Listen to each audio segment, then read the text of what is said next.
What's going on is Anton from AntonDaniels.com. I appreciate you guys for continuing to rock with me. Thank you for tuning in for another edition of the Millionaire Morning Show. I am your host, Anton Daniels. It is Wednesday, May 8th, 2024, year of our Lord, and let's get it in. What up, friends and family? I appreciate y'all for continuing to rock with me. Y'all are the greatest. And when I say the greatest, I absolutely positively mean the greatest audience on the face of this earth. I got to get this gray up out of me. I really do. I'm not as bothered by it when I'm not online, but when I'm able to see myself on the Millionaire Morning Show, I absolutely got to make the adjustment. So we're going to go ahead and fix that this weekend. You know what I'm saying? What up to all of my chasers? What up to my people? What up to everybody that's showing up and showing me love? I love y'all. I appreciate y'all. Y'all are the greatest audience on earth. Yeah, man, all we do is work. All we do is work. We got a full show for y'all today.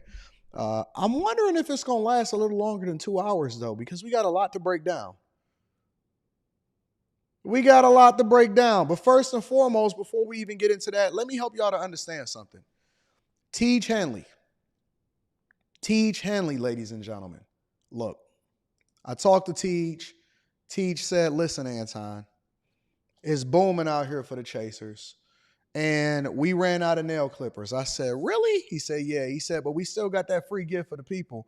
But until we get in stock, I want to give your people a deal. I said, what is that? He said, maybe we will go for the 30. I said, no, we got to go for the 40. He said, all right, 40 it is. So for everybody that decide that they want to make sure that they're not looking like a dusty, and it's a beautiful product. I would never, ever pitch y'all something or advocate for something that I wouldn't use myself.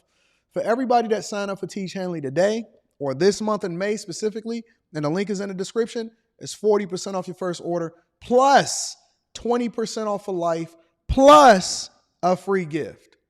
Absolutely. So shout out to Tiege Hanley. We appreciate you for being a sponsor of the show. Thank you for always rocking out with us over here at the Millionaire Morning Show. If you're using any other Tiege pack, go ahead and remove that. Get the Tiege pack from the link in the description. Ladies, get it for the fellas. Fellas, don't wait for the ladies to get it for you. Don't look like a dusty. It does not fix you brushing your teeth. It does not fix you taking care of business in your life. But it will make sure that your skin is absolutely positively smooth and you are the greatest of all time. Shout out to Tiege Hanley. I also want to highlight a product. So this is from one of the chasers, and they sent me this dope hoodie before. And the name of the product is called God Loves All. It's absolutely dope. It's beautiful. All of the boxing and everything is absolutely gorgeous. I don't even know what this is. So this is my first time opening it. But I always advocate for y'all to send me stuff that y'all want me to highlight on the show. And if I think it's dope, only if I think it's worthy of being dope, then I'm going to show it to y'all. So this is the packaging. This is just for a hat. This is a hat, right? So this is the packaging. I don't even know what's in here. What is this? Oh, this is a pen. All right, so it's a pen. It says God Loves All. It's right there. And then there's some other packaging and stuff like this in here. This is pretty dope. We put a lot of thought into this, right? A lot of thought into it. This is the QR code, I guess, for it. So if you want the QR code, there it is. That's the QR code. All right. And then last but not least, oh, there's some more stuff in here. Look at this packaging. Look how dope the packaging is. A lot of effort, a lot of things going on. Thank you for shopping with God Loves All. We are grateful, very grateful for your support. Your product has been made in love and care. We hope that you enjoy your purchase. Please visit us again at godlovesall.com. And it's the authenticity card. All right, this is actual real gold. And this is the thank you card that they got for me. So you can go to godlovesall.com. See that over there, right here? godlovesall.com, and you can order yours. And then this is the actual product. So your hat comes in this. Yo, if we had retailers and people that actually loved us and showed appreciation like this and actually gave us great products, and the hoodie that they got is dope. So this is the hat.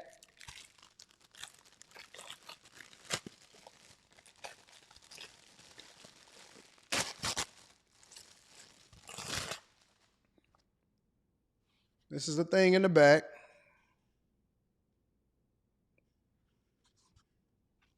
And they got me my joint. This is beautiful. Absolutely beautiful. So shout out to the Chasers. Sent me my own custom joint that I needed for myself. And I will be rocking this hat. Shout out to God Loves All. If you guys want to get y'all joint, y'all package, make sure that you go and support your Chasers. It's a dope product. It's absolutely a beautiful product. And I love the hoodie that they sent me, and now I love the hat. This hat is dope. The hat in the back. So shout out to y'all. All right, y'all ready to get started with the show? Let's get started with the show. Make sure y'all tap into the Patreon. Link is in the description as well as pinned to the top of the chat. You will probably see me with this hat on over the next 6 months. Because you know, once I like something, I wear it out. I'll wear it out. Shout out to GodLovesAll.com. All right, let's go ahead and get started. Let's get it popping. Again, make sure y'all tap into the Patreon. Link is in the description as well as pinned to the top of the chat. I want to acknowledge a couple of cash apps before we get started. Michael, shout out to my dog Michael. I appreciate you always supporting the platform. And then my guy Mike, that dude, thank you, my friend, for supporting the platform. Also, you are absolutely one of the most consistent people I've ever seen in my entire life. I appreciate you. Thank you to everybody that showed love. Thank you to everybody that came in and hit a like for the algorithm. Again, it's May 8th, Wednesday, 2024. We in here. What up to all of my friends? What up to Slimmy? What up to the Gray Way, Azriel, McColl's Fitness, Kojak, Yakar, the Gray Way, Tim Matthews, Crown, Kev1, DJ Ace, Productions, Nicole, Antonio Watkins, CJ Johnson, Mr. BX87, Wealth Building Journey, Abby B. Who else we got? Victor Baxson, Tech Coach Ralph in the building. Shout out to you. Joe Gunn, 84, Emperor, Devonna. What up, Devonna? Motto Green. All of my friends and family. Shout out to the truck drivers. Shout out to the teachers. Shout out to everybody that's in professional or in their own business. Shout out to y'all. Make sure y'all join the Bag Chasers. Link is in the description. What up to Connie Harris? What up to Al? What up to Aaron B, Amy Ballard, Kev1, all of y'all, all of my people. Shout out to y'all. I love y'all. I appreciate y'all. Let's go ahead and get started with the show. All right? So, you know I love y'all, right? You know that I love y'all, right? But we always got to start the show off with what? Quick hits, baby. You know what we do? Quick hits. What's quick hits? Quick hits is a segment of the show that we just give y'all what's going on out here in these streets, and we don't think that we need to dedicate a whole segment to it, but we definitely want to keep y'all informed on what's going on out in these streets, all right?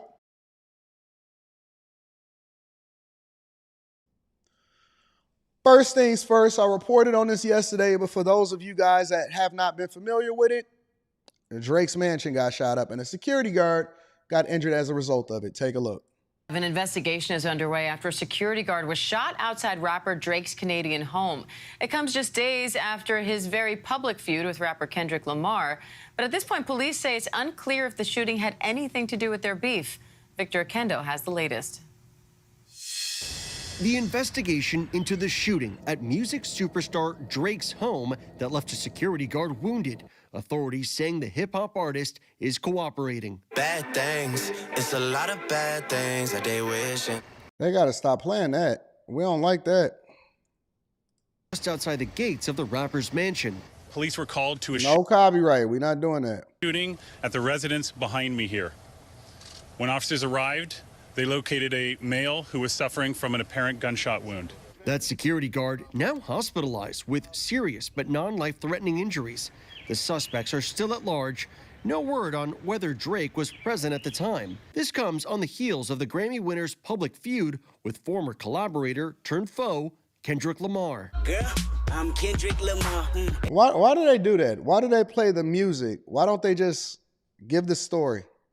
2 weeks, throwing jabs at one another about their families and lifestyles. You gotta learn to fact check things and be less impatient. Your fans are rejoicing, thinking this is my expiration. Kendrick's latest, Not Like Us. All right, so in a general sense, we don't need a whole breakdown because everybody is pretty much familiar with what's going on out here in these streets.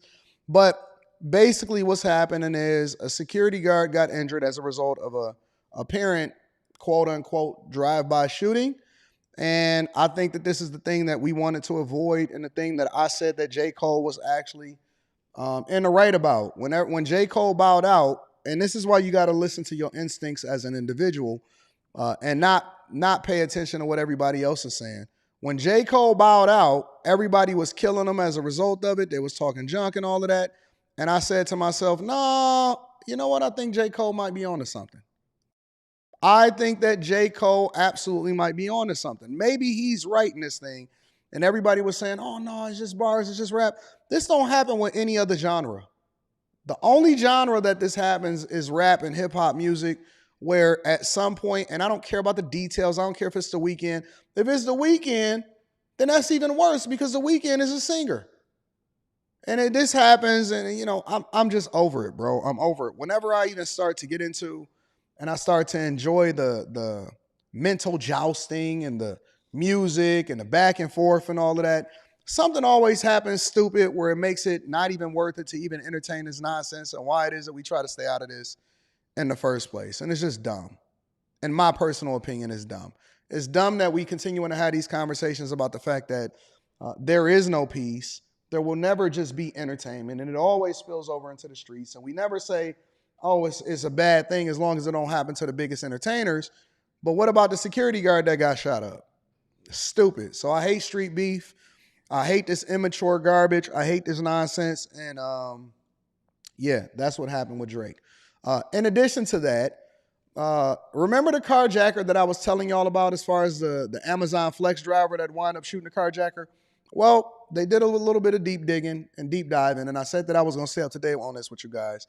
But apparently that carjacker was a 17-year-old boy. Check it out. Who is the teen that tried to carjack an Amazon driver? That decision turned out to be a deadly one. 19 News did some digging into his past. First at 4, Harry Boomer here live with what he uncovered. Harry.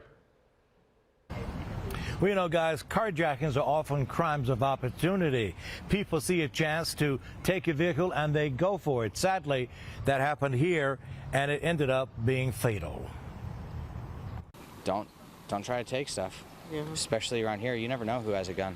The driver of this Amazon vehicle did, and according to Cleveland police, it appears he used it to protect himself and to stop a potential carjacking.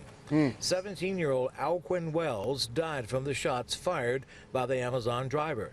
CPD also says that during the incident, Wells drove away in the Amazon delivery vehicle and crashed it a short time later. He died on scene. We did some digging, and according to the Cuyahoga County Juvenile Court, Alquin Wells had no delinquencies. He had no traffic violations or unruly conduct. No record at all. The deadly shooting happened around 4. He had just started becoming a criminal.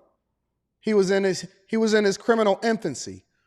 And let's also be clear, because the first time that you get dealt with or you get caught may not necessarily be the first time that you actually committed a crime. We got to be able to separate, and the fact that you don't have any criminal record does not necessarily mean that you have not been participating in criminal activity. This is the first time that you got caught up in some stuff and it wound up being fatal. Saturday afternoon at the roundabout at West 48th and Franklin. It's a busy intersection traffic-wise where people ride their bikes and push their babies in strollers and go for walks seemingly without fear. The driver apparently had a gun. We don't know if it was licensed or not, and that person felt the need to kill, to defend themselves, for carjacking. That's not a capital offense. It's so random. It's so unlikely in this. Which is why it's going to happen in your environment. The deceased person could be somebody that we see walking down the street every day. Who knows? Yeah. You know, and you know, I guess the Amazon driver did whatever was necessary to protect him or herself, but it's a stunningly sad situation all the way around. I think it was a beautiful situation. Amazon Flex driver, one who uses their own vehicle to deliver packages, has not been identified. Cleveland police are still investigating. Here in Ohio City at West 48th and Franklin, I'm Harry Boomer, 19 News. So basically a 17-year-old, as usual, decided that they wanted to go in and take somebody else's stuff that they wanted to take a gun and threaten somebody's life and say, oh, okay, either come up out of your vehicle that you're using to do work, and we're going to make sure that we ruin your life and ruin your opportunities and take from you, even though you're a law-abiding citizen. And then finally, somebody was able to stand up for themselves and say, nah, fam, I feel like my life is in danger. We're going to go ahead and end this a whole nother way than you thought that it was going to go. And good for them. Let me give them a round of applause. Only problem with this situation is the issue of having to relive the problem in your head that you had to take somebody's life in the first place. But I do believe in people's right to be able to defend themselves.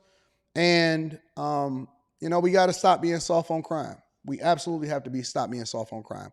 Last but not least, I seen this story the other day, but I'm going to bring it to you guys. Basically, a woman kicked her man out. This is what the Sun is saying. The woman kicked her man out. The man wound up coming back and killing the woman. Check it out. Well, meantime, a mother shot to death in her car in the middle of the day in Alief. And only on 13, detectives now say they believe the mom's ex-boyfriend is involved. The family spoke to our Brooke Taylor today, and she has the latest. I spoke to the victim's son, who tells me he recently found out his mom kicked out her boyfriend just days before she was found shot in her car. Daniel Gonzalez says the last time he saw his mother alive was Saturday. I walked her to her car from my apartment, give her another hug and kiss, and we talked about what we were gonna do the next day, Sunday, and we were gonna meet up at her apartment. She got in her car, and that was basically the last time I saw her, touched her. But on Sunday, Houston police say Rosenda Garcia was found shot to death inside her car. A man walked up to her, firing several shots, and fled in a white Jeep Renegade. My mom, a very kind and innocent person that she is and has always been her entire life. Police confirm with ABC 13 they believe the ex-boyfriend is involved. Because he hasn't been charged, we aren't naming him. Gonzalez says he won't answer his calls and hasn't been to work. And last year, he says his mom's boyfriend called the police on himself. He was having one of his emotional episodes, and he, I guess, didn't know how to react. He pulled out a gun, didn't necessarily threaten and point it at my mom in her apartment, but he was just holding the his gun and looking at it and saying, I don't know what I'm gonna do with this. I may do something crazy. And how it wrapped up basically is the officer said, I think what you need right now is mental help. Police tell me detectives are now looking to speak with the ex-boyfriend.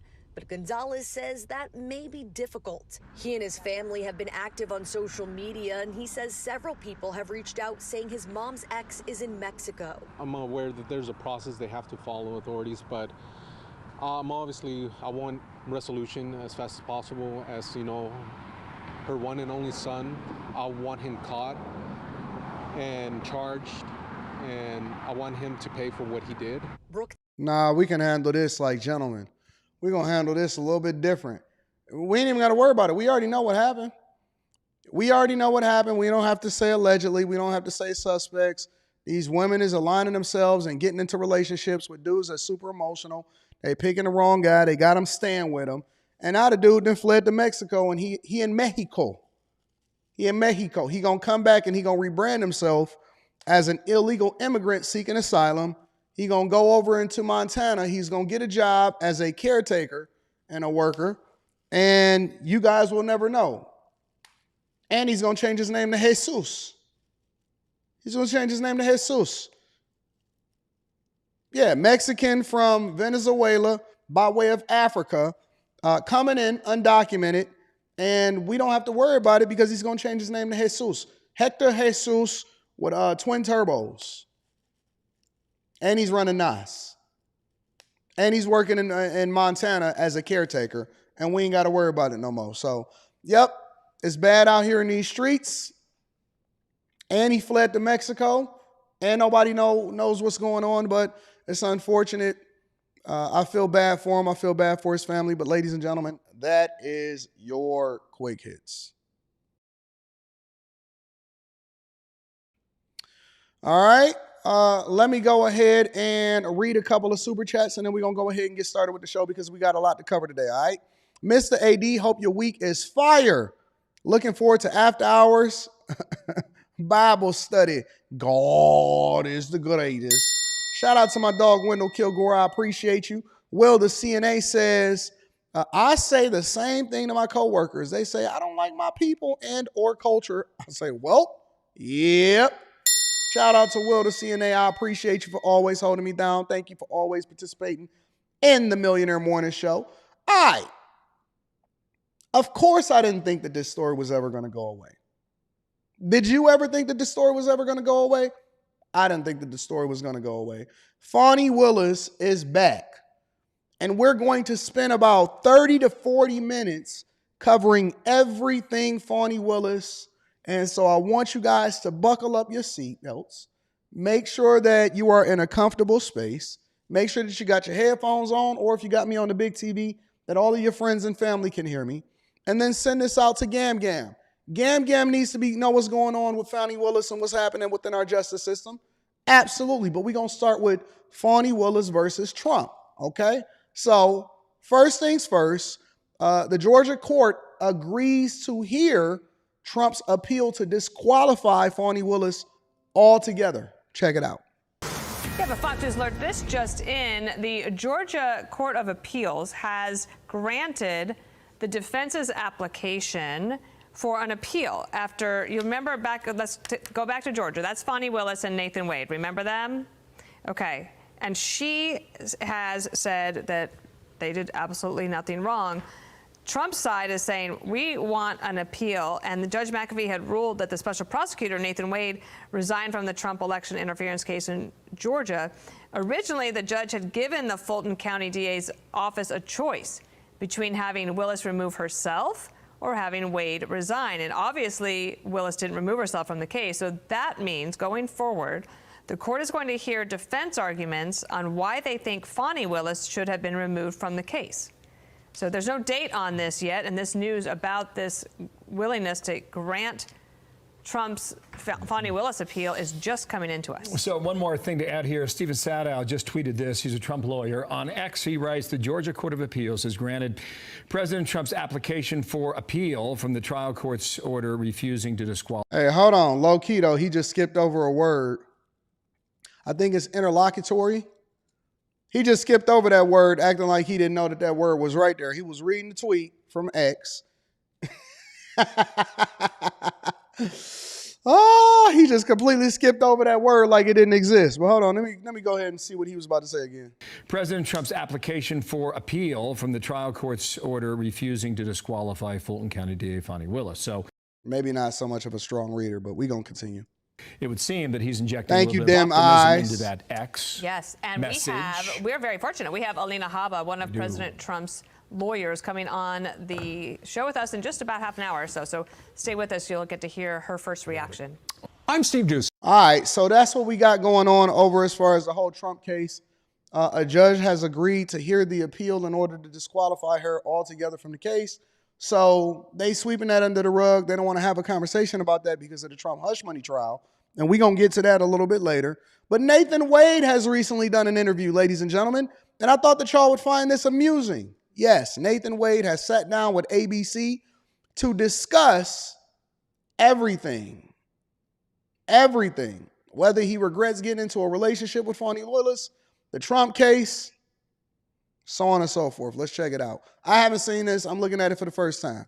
ABC News exclusive with former Fulton County Special Prosecutor Nathan Wade, who's breaking his silence after being forced to step down from a historic prosecution of former President Trump because of his romantic relationship with DA Fani Willis.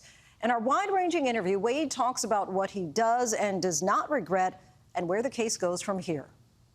What do you want people to know? I want people to know the real me. So there are those who say you weren't qualified for this case. How do you respond? I respond by saying, let's give it some color. I defended murders, rapes, armed robbers, molesters, mostly criminal cases that dealt with high stakes, including life. The picture that was being painted, that there was no experience, is just not an accurate one. You and Fani meet in 2019? Yes, ma'am. What was the extent of your relationship prior to November 1st of 2021? We met at a judges conference. We stayed professional friends for quite a bit of time thereafter. Started to pick up a little bit when COVID started. We began to spend inordinate amounts of time communicating. During the course of the investigation, nights, weekends, evenings, mornings, I can't tell you how much time that we spent together. We got closer and closer and closer. Workplace romances are as American as apple pie. It happens. Keep your chick out of the workplace. That's the lesson that I'm getting from it. Before we get into Fani Willis and whether or not he was qualified, because we all know that he wasn't qualified and he wound up getting the bag as a result of busting it down. The moral of the story is if you can, unless you met her and she already working and she has the ability to keep herself out of the loop at all the time. The person that wind up getting themselves in a situation is usually a person that's based off of familiarity. It's all familiarity. It has nothing to do with whether or not she went out and saw it or whatever. They working on her every single. I don't care if you a lawyer next to Fani Willis, or if you sitting in an Amazon warehouse, or you on a plant floor, you in the military, truck drivers. Familiarity breeds.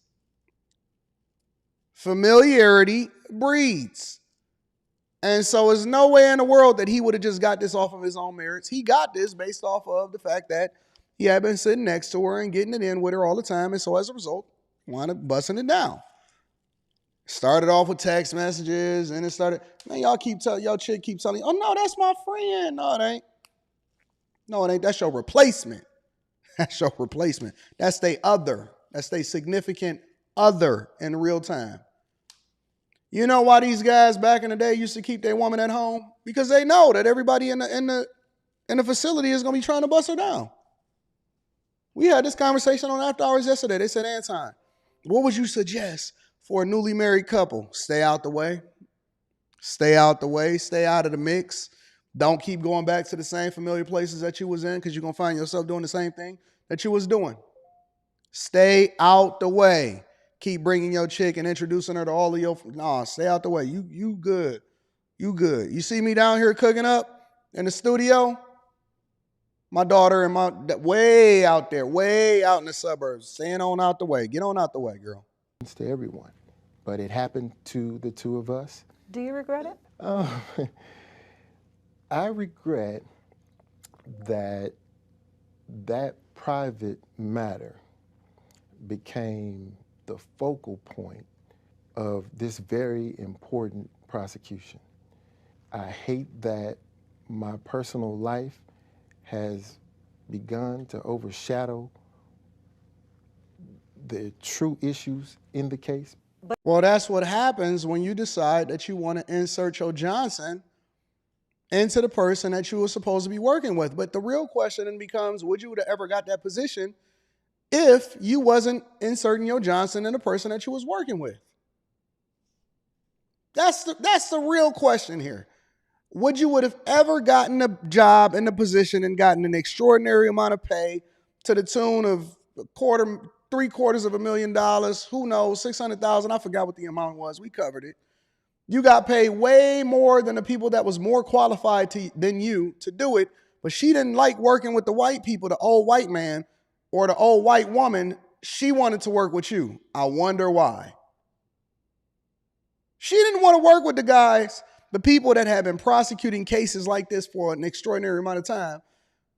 She wanted to work with you.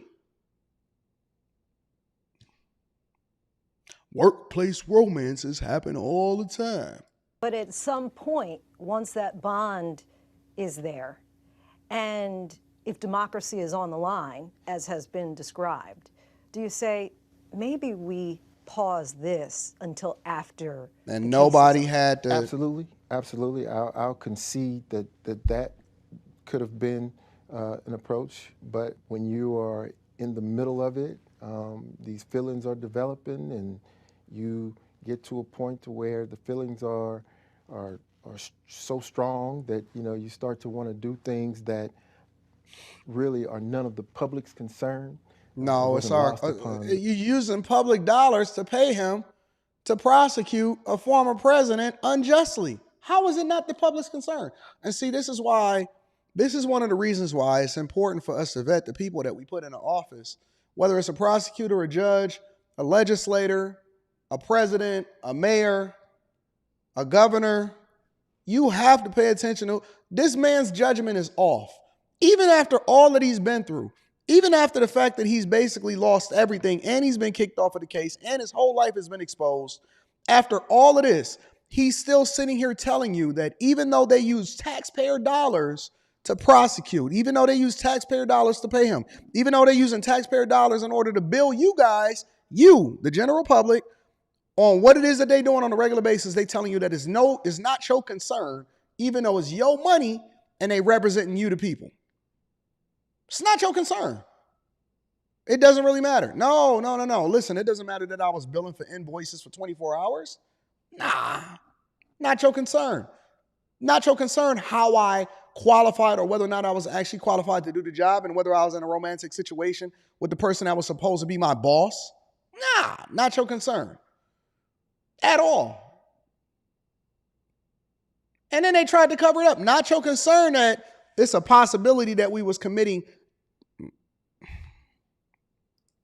The two of us that things could bleed over into the case and start to affect it. And so we made the adult-like decision to I see you, Noble. Do what we did. Do what we did. Y'all said, did you see Roland Martin going off on Kwame Kilpatrick? I just talked to Kwame Kilpatrick this morning. Ain't nobody thinking about no Roland Martin. What do you mean by that? In terms of protecting the integrity of the case, keeping the rest of the office out of our personal and private lives, and at the point that we decided to discontinue the relationship, we did. But it's my understanding that the Hey, he can't even hide his lies. He starts smiling every time that he says something that he know he wasn't supposed to be in the first place. Look at him. The relationship, we did. But it's my understanding that the relationship ended not because you were worried about What's up, Messi? it bleeding over, but you all just had differences of the value of a male and female in a relationship, that kind of thing, that you ultimately started having some heated conversations. But correct me if I'm wrong, was there a point that you all stopped because you said, this is inappropriate, this could impact the integrity of the case? Okay, that's a lot there. So we didn't have heated conversations to the extent that we were at odds and arguing about the Thank you, Bosa. I'm going to read that super chat know. shortly. I mean, Fani said on the witness stand, like, oh, according to Mr. Wade, the only thing a woman can do is make me a sandwich, right? I mean, and she said, she's the one who described it as heated conversation. She said that, you know, listen, if I made a statement like that, certainly it was in jest.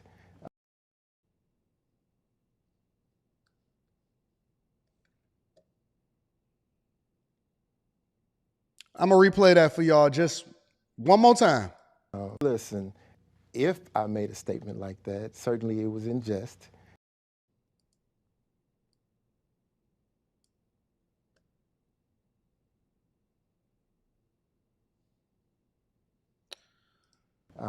I respect women. So just give me a sense of the timeline as far as... Just say it. You've been listening to Kevin Samuels, and can't no woman do nothing for you except make you a sandwich and make you special prosecutor and write you some checks and have you bill for 24 hours.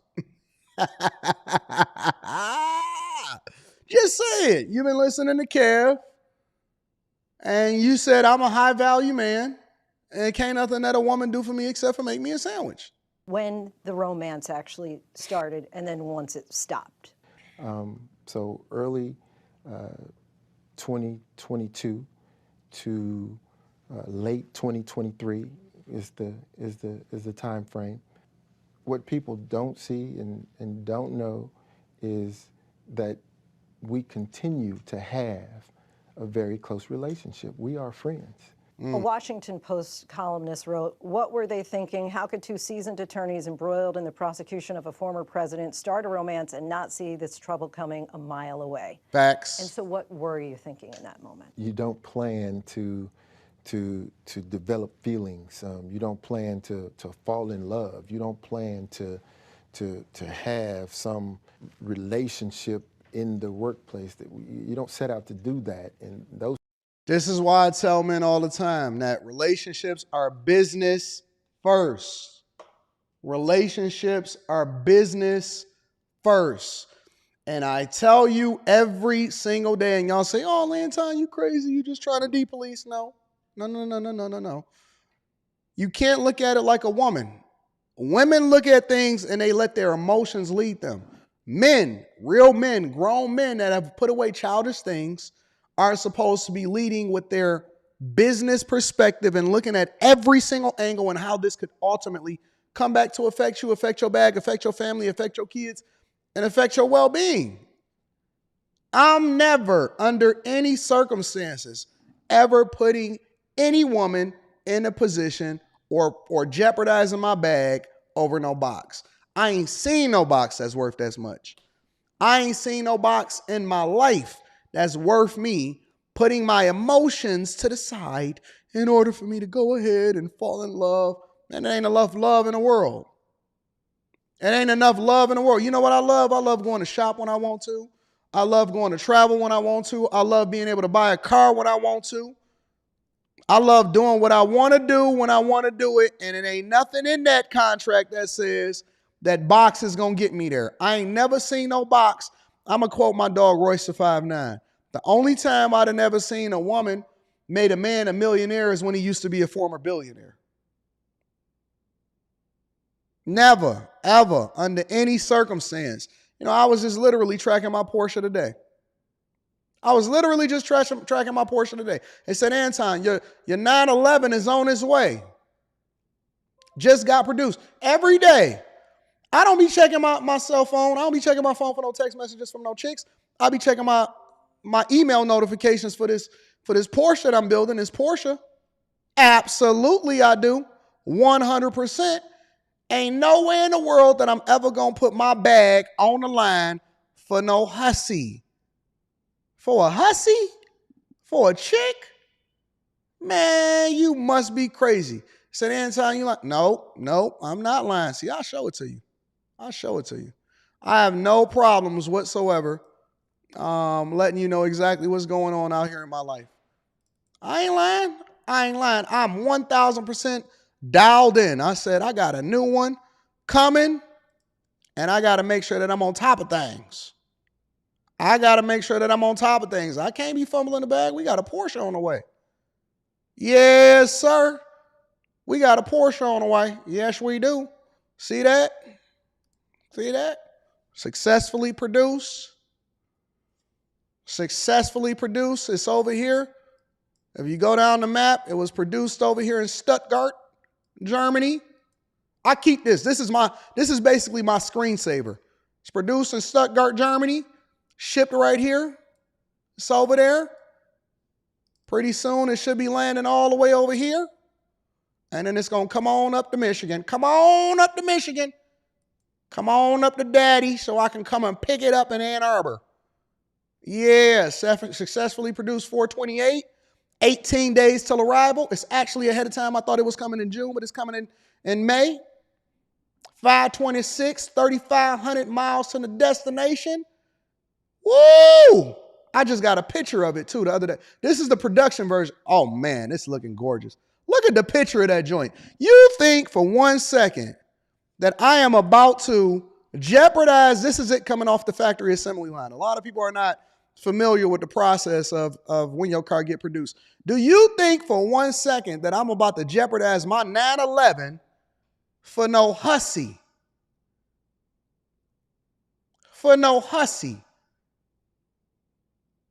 Do you think for 1 second that I'm about to jeopardize my 911 for no hussy?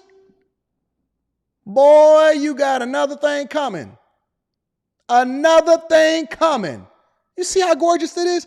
It got red seats, blood red guts, red seats. It's gorgeous. I can't wait to show you guys what it looks like.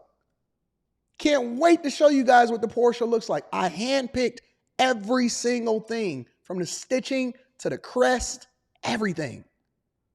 Never fumble your bag over no hussy. Under no circumstances. Let's continue. This is a lesson for y'all. This is a lesson for all of the women that got sons, show them this video. For all of the men that got sons, show them this video. Lean into your greatness and make sure you prioritize what makes sense, not what makes you feel good. All right? Things develop organically. They develop over time. And the minute we had that sobering moment, we discontinued it. January 8th, a motion is brought that reveals that there's been this relationship. At that time, the relationship was over, correct? The romantic aspect of the relationship. Yes, what was going through your mind on that day when it suddenly becomes, I know you've said before it wasn't a secret, but now it does become public? Where is the relevance here? How does this in any way affect the prosecution of those charged in the election interference case? So for 25 days, we didn't hear from you or District Attorney Willis. Why not come forward? At that point, you're a public servant, right? Getting paid from the state of Georgia. Why not say, okay, we'll make a statement, we'll get on top of this, we'll get ahead of this? Let me say this. My conversation here with you today is just that. It's Nathan's conversation. I do not speak for the district attorney's office. I do not speak for their position. As a matter of fact, I'm certain that they would rather me not be having this exchange with you. So you said you didn't want to violate the public's trust. I'm curious, do you think that you've done any kind of damage to this case? None at all. This man is full of delusion. He just like a woman. This is the mindset that got you in this situation in the first place, Mr. Wade. This man is so delusional. He said that, are you listening to him? Listen, before we even did this, I just showed y'all that Trump just got granted an appeal, or he got granted the potential for an appeal in removing Fani Willis from the case in the first place. That just came out this morning. Just came out this morning, and he's sitting here with a straight face telling you that he does not believe that it damages the case in the first place. Okay, I got you. None at all. Even the public perception of it. My private life became the focal point of the case. My private life has nothing to do with the merits of that prosecution. Idiot. Donald Trump now is trying to get the judge's decision overruled. We'll find out in a week or so if Fani Willis gets to stay on the case. Do you feel, as we sit here today, that this case is in jeopardy? Because that issue is before the Court of Appeals currently, my goal is to protect the integrity of the process. I don't want to say anything that's going to jeopardize that, but Nathan Wade does not feel that the case is in any way in jeopardy. So you didn't realize when you took the case your life was really going to be under a microscope? I did not realize that my life would be in danger. The microscope, I don't have a problem with. You're just like the rest of us on the outside looking in. I'm curious if you think that Donald Trump will be convicted.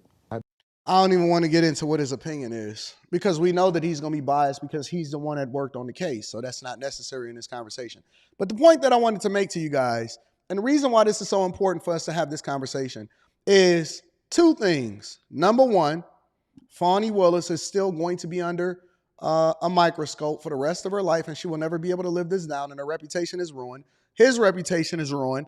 His divorce was one of the things that absolutely blew this case open in the first place, and so you got to give his ex-wife a lot of credit for being patient enough to wait for this dude to fall right into the trap that they set for Samson. And then he walked right in with size 12 shoes and said, take me, I'm your leader. We have to have a level of discipline as men, and we cannot continue to lean into our emotions in order to determine whether or not we're going to make a decision. Every single thing that you need to do is business first. Never fumble the bag. Let me read a couple of super chats, and we're going to go right back into Fani Willis or Fani Willis. Demise says, appreciate the show, man. I already got my Tiege. I really like it. And I'll be joining the Bag Chaser soon. Make sure y'all tap into the Patreon. The link is in the description to get to the Bag Chasers. Bosif Bosar said, family had him with that gorilla grip. Man, she must have been doing some crazy things. This man is still delusional. Sheesh. She put that thing on him, did she? King Drizzle 313, shout out to the 313, says Wade should me too her. I'm sure roles reverse. What up, Tia Marie? Tia Marie says, when I hear Wade in this interview, it makes me think of Too Short's verse on The World is Filled. Oh, the world is filled with... I can't say the lyrics. I'll just talk about the ones I know. I'll just talk about the ones I know. Hey, y'all, be careful timing people out. We are a community of people that do not like to, I know the lyrics. Yeah, what up, Tia Marie? Hey, y'all, moderators, we got to be careful, y'all.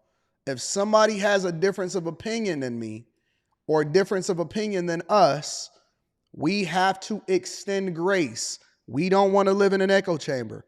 One of the things that makes this a great place for us to get the news and why Chat Lives Matters is because I want you guys to allow people to get their thoughts off and get their opinions off.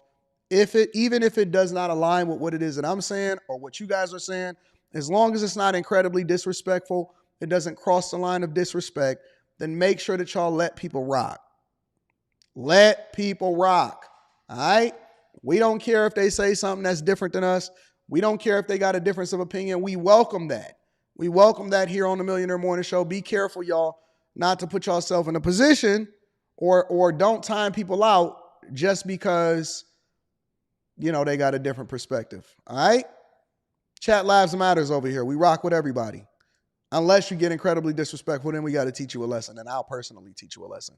All right, y'all, let's get right back into it. So, in addition to what was going on with Fani Willis and Trump and Nathan Wade doing his interview with ABC, I'm disappointed in the church. I'm very, very, very, very disappointed in the church. Because you know what the church is doing? You know what the church is doing? They continuing to get themselves involved in politics. They decided that they wanted to hold a press conference and endorse Fani Willis right after Nathan Wade did his interview. They decided that they all wanted to come together. A bunch of black men. Look at them. Some of them you may know. Some of them you may not. Some of them is incredibly popular. But all of these church leaders, deacons, pastors, and all of these guys decided that they wanted to come out and throw all of their support and throw all of their political prowess. Instead of focusing on the word of God and helping people live their life right, they focused on throwing their political might and their congregation behind Fani Willis. And this is one of the reasons why people have such a difficult time, why I have to be on both sides of the fence and defending the church and holding the church accountable, because what are y'all doing getting involved in politics in the first place when you're supposed to be preaching the word of God? Check it out. Good morning. I am honored today to be able to join with my colleagues in announcing our personal endorsements of Fani Willis to be reelected as District Attorney of Fulton County. Which pastor is the one that's in the upper left-hand corner? We see him on a lot of these podcasts. He got a new podcast. I think his name is like Jamal something. Let me see something. That was the one that was talking, Jamal Bryant. He the one that was talking tough against Kevin Samuels. I knew that I would see him again. I knew that he was going to pop his head out again. And so he's standing out there on the church steps, and they down there in Atlanta, and they over there endorsing. Shout out to my dog, Nubian Pharaoh, and all of the people that support the platform. Shout out to Amen01. We're going to read those super chats right after this. Yeah, Jamal Bryant. Less of a church leader and he want to be a content creator. He want to play both sides of the fence. We'll get there. We make this endorsement today because of her record, because of her principles. I'm gonna speed this up. And because of her commitment to service. I became a fan of Fani Willis before I met him, and while I was still in New Jersey. In New Jersey, I heard the story of this young prosecutor who was fighting to make sure that children did not get cheated out of a quality education. And in the midst of strong opposition and powerful forces, she held her ground and fought the good fight. Fani Willis is a person of tremendous courage and integrity. Today, that young prosecutor is known all over the world because of her pursuit of justice, because of her commitment that no one is above the law. Right, all right. And because of fighting on behalf of all of the citizens of Fulton County. Much has been said about her stand as it relates to the 2020 election and whether or not there was an effort to disregard the will of the people. But her record is about much more than that. And we make a mistake if that's all we focus on. But somebody ought to say something about the fact that crime has been reduced by 25%. Crime, listen, prosecution has nothing to do with the, why don't the credit always go to the police force? How come the police chief is not getting the credit? How come the police officers? How come the detectives? How come the people that solve the crime? Listen, crime being reduced is largely a factor that goes into community involvement, people participating in the process. A lot of times it's the residents. It's a lot of factors that go into it. But if you are sitting here and telling me that Fani Willis is the #1 reason why crime is being reduced, you are absolutely out of your mind. 100%. 100%. And integrity is the biggest thing that goes into whether or not you should be a district attorney, Fulton County DAs, because they choose which things to prosecute and which not to prosecute. I mean, never mind the fact that she used taxpayer dollars in order to be able to finesse Nathan Wade over there and get him to bust that down. Why? Here, forget all of that. Throw all of that away. Why is the church involved in politics of who should and who shouldn't get the nomination?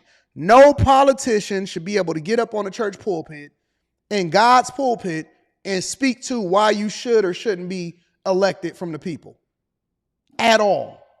At all. That should be reserved for the people and their families on an individual basis to be able to come together and decide whether or not it makes sense for their families. There's no way in the world that all of these need to do away with church leadership. We need a whole new group of people, bro. All right. The third highest percentage across the nation. Right. Somebody ought to say something about the fact that she has gone after and attacked the problem of gangs, not only across Fulton County, but gangs which infect in a negative way too many of our communities and especially our young people. And she has carried out indictments against many of the major. No, that we got your back, your front, and your side. Yeah. God got you above and below, but we got you too. Yeah. All right. Oh, the simping is on 10. I picked the right spot. Let me look at all of these geriatric preachers, pimping. Look at these stupid idiots. Look at them all, from the left all the way to the right. From the left all the way to the right. Pulpit pimping. Got canes, walkers, can't even get up the steps. Listen to this simping. Look at them. This is why we being led wrong. And all that they're doing, get ready. Get ready. Because we know how to fight. All right. And we serve a God who's a God of... Hold on, I got to slow this down. I got to get the normal speed for this one. All of us have been in numerous fights. Yes, sir. And somehow I can say God ain't never failed us. And he ain't gonna fail us in this election. So for all of those forces out there, anti-Fani Willis and threats and all that they're doing, get ready. Get ready. Because we know how to fight. All right. And we serve a God who's a God of truth and justice. Yeah. And he. What about a God of adultery? What about a God of fornication? What about a God of finessing taxpayers in order to pay for her adulterating ways because she was participating with a man that was still married? What about all of that? What about the lying on the pulpit that she did on multiple different churches that we already showed on this platform? Is that the God that you serve? Because that's not the same God that I serve. Listen, I got God loves all. One here. But everything is on condition. Everything is on condition. This is nothing but another opportunity for them to lose people in what we supposed to be doing from a spiritual perspective. This is not what the church was for. He's in this battle with us. And he's already declared that we're going to win. Right. Truth is going to win. Yeah. Justice is going to win. Righteousness is going to win. And so Fani Willis, know that we got your back, your front, and your side. Yeah. God got you above and below, but we got you too. Yeah. All right. And we're honored to stand in solidarity with you. Amen. I'm honored to bring one of my friends. I've known Bishop for years. When he was over at Morehouse, I knew him. I know his Shout out to Miami-Dade County Clerk of the Courts. I'm gonna be Jamal Bryant is one of America's true prophets. And we thank God for his. Talking about the Jamal Bryant that got divorced from cheating on his wife. That prophet. Hold on, let me get this introduction again. Is one of America's true prophets. Jamal Bryant is one of America's true prophets. And we thank God for his courage, and we thank God for his leadership and for what he's doing at New Birth. Let us hear now from this prophet of God, Jamal Bryant. Thank you, Dr. McDonald, Bishop Jackson, to members of the press. My name is Pastor Jamal Harrison Bryant of the New Birth Missionary Baptist Church. I come today to wholeheartedly endorse and support D.A. Willis, and I wanted you to know why. In 234 years of this republic, not once from George Washington to Abraham Lincoln, not once from John Fitzgerald Kennedy to Eisenhower, not once have we ever had to indict a president. 234 years, American history has been disrupted, but I would dare say that book will not be banned in Florida. But it should be noted that this president is currently under 4 different trials at the exact same time. One of them is taking place even in this hour for hush money, hoping that a woman would be quiet and would not give her peace. Regrettably, wait, you talking about Stormy Daniels? We talking about Stormy Daniels, right? Hold on 1 second. These are the type of people that look. A white woman, former star, you know what I'm about to say, Stormy Daniels, that busted down for a real one. Seriously. This is what we standing on. This is what we rolling with. This woman right here, Harpo, you talking about this woman right here? Seriously? Come on, man. Come on, bro. Stop it, bro. Stop it, bro.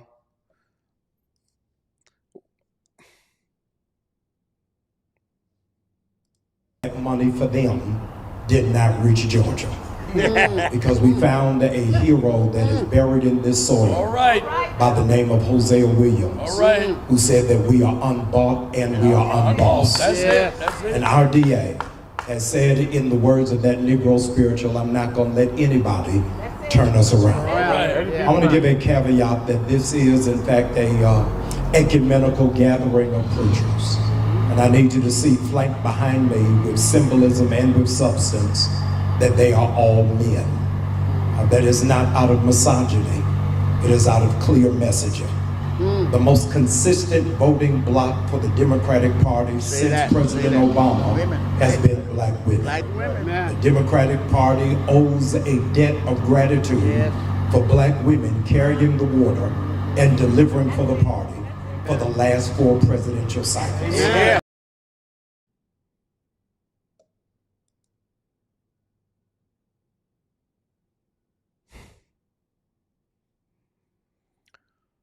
How the mighty have fallen. How the community has absolutely fallen. My, oh my, have the mighty fallen, and we have now become literally the footstool of our enemies. Are y'all listening to this? Simp Chronicles, Umar Johnson-esque, Derrick Jackson-like pulpit pimping preachers sitting here literally disgracing the word of God and the whole title that goes along with being a pastor and a bishop. I just cannot believe what I'm hearing right now. Of all the things that I expected to hear, because this is my first time actually hearing this, of all the things that I expected to hear, this is not one of them at all. And so we understand that the role and the responsibility in this election is for black men to step up to the plate. If black men step up to the plate, this will not even be a debate. It won't even be a question. It won't even be contention. And so I want to really ring the hammer loud for black men to not just go to the vote, go to the polls, but to go there in record and strong numbers. Because when men lead the way, it will shift the community, and thereby it will shift the nation. I got to do a whole review video on this on the Anton Daniels channel. I didn't know that this was going this way. I thought that the black church was just going to disgrace itself by throwing its prowess, its political prowess behind Fani Willis unjustly. And I thought that we was going to be talking about it from that perspective. I didn't know that we was going into Simp Chronicles. This is definitely a video that we need to review on the Anton Daniels channel. We're going to get there. The Honorable Elijah Muhammad once said that the most vulnerable person in this nation is black women. I can't do it no more. I just can't. I cannot do it anymore, bro. Jesus Christ. So today we came to surround this black woman with care, with compassion, with confidence, and with love. To know that we are not in any average random place. We could have had this press conference outside of the headquarters of Coca-Cola, but we didn't want you to think that our fire would fizz out. We could have had this press conference outside of CNN, but we didn't want you to think that this was just for click and bang. We could have had this press conference, ladies and gentlemen, outside of Georgia Power, but we wanted you to know that this was not electricity, but this is spiritual undergirding. Oh my God, this is so bad. This is how we've been finessed over the last 100 years. With the jingles and the shaking and the and we didn't think that this was going to happen. Now, we could have had this outside of Coca-Cola, but we certainly didn't want you to fizzle out.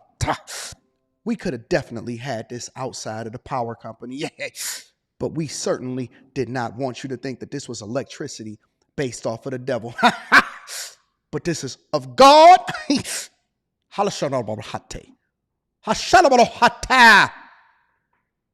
I cannot believe this is literally what we're talking about in 2024 as a community. As a community. This is insane that we having this conversation right now. This is wild. This is wilder than Kendrick Lamar versus Drake. Shalabahata. Can I get an amen? And then you got all of the yes men. Hey, preach, preacher. But we came to historic Auburn Avenue. to let Georgia realize that the civil rights struggle is still underway. And I stand here today much like they did on the steps of the monument in 1964 to understand that this debate, this issue is about not just dreaming, but making the dream a reality. I want my daughters to dream to know that they can be a DA. I want them to dream to know that they can speak truth to power. I want them to dream to know that when they speak against corruption in high places, that a community will stand behind them. I want my daughters to realize that this is, in fact, the words of Fannie Lou Hamer. When you get sick and tired of getting sick and tired, find a second wind and run on and see what the end is going to be. And so we came not just to speak to the press, not just to speak to Georgians, not just to speak to the electorate, not just to speak to the Trump campaign, but we came to speak to our sister, our DA, to let her know that there is a nation standing behind you that is not just giving lip service, but we are going to pull the lever so that she will in fact be back in place and in position to stand for those who don't have a voice, to stand for those who have been marginalized, to stand for those who have been ostracized. And so, ladies and gentlemen, so many of you want somebody else to return to office. Let this be a precursor that this is going to be somebody who's going to return back to office, but she's returning back without 81 indictments. Please help us welcome back our new DA, who is fit for the occasion, birthed for this moment, and has laser precision focus about what our community, what Fulton County is supposed to look like, and all the more what the Constitution is supposed to live by. Thank you so much, and please vote for our DA, Fani Willis. God bless you.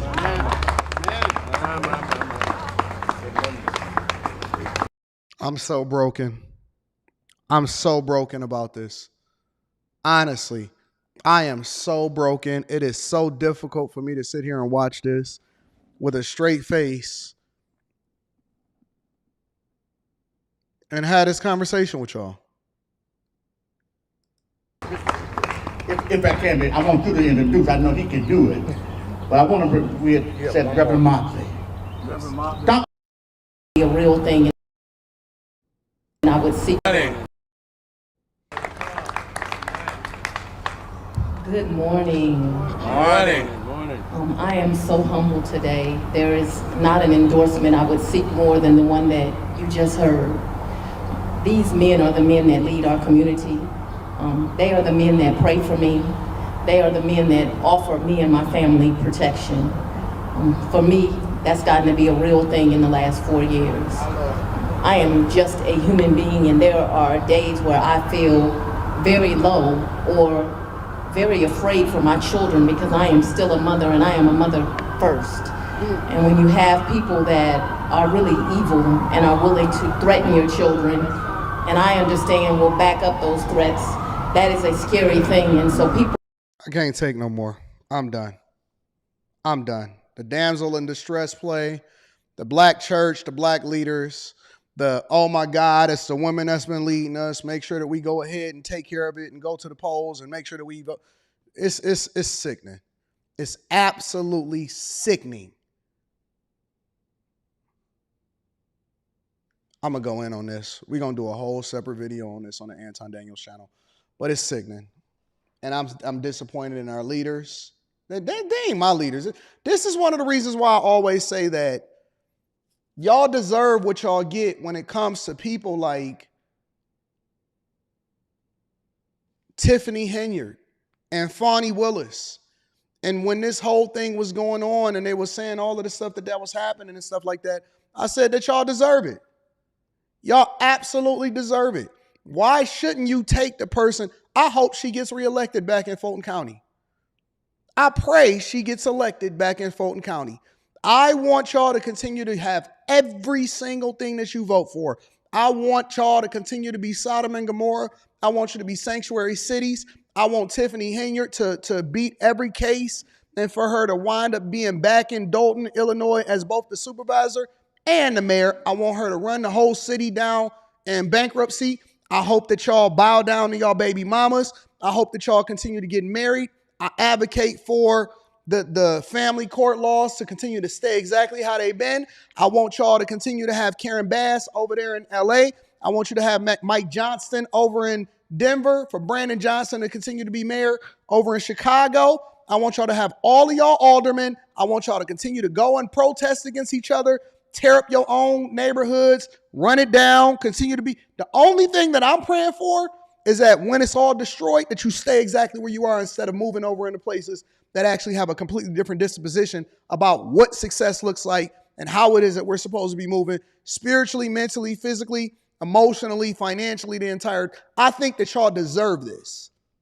You deserve Eric Adams, him and his stuttering, dyslexic self over in New York. You deserve every bit of it. You deserve all of what it is that you advocating for and everything that y'all continue to follow. You deserve Derek Jackson. You deserve Umar Johnson. I hope every last one of y'all enroll in his school that's not open, and then y'all can go over there and have paint parties every single day.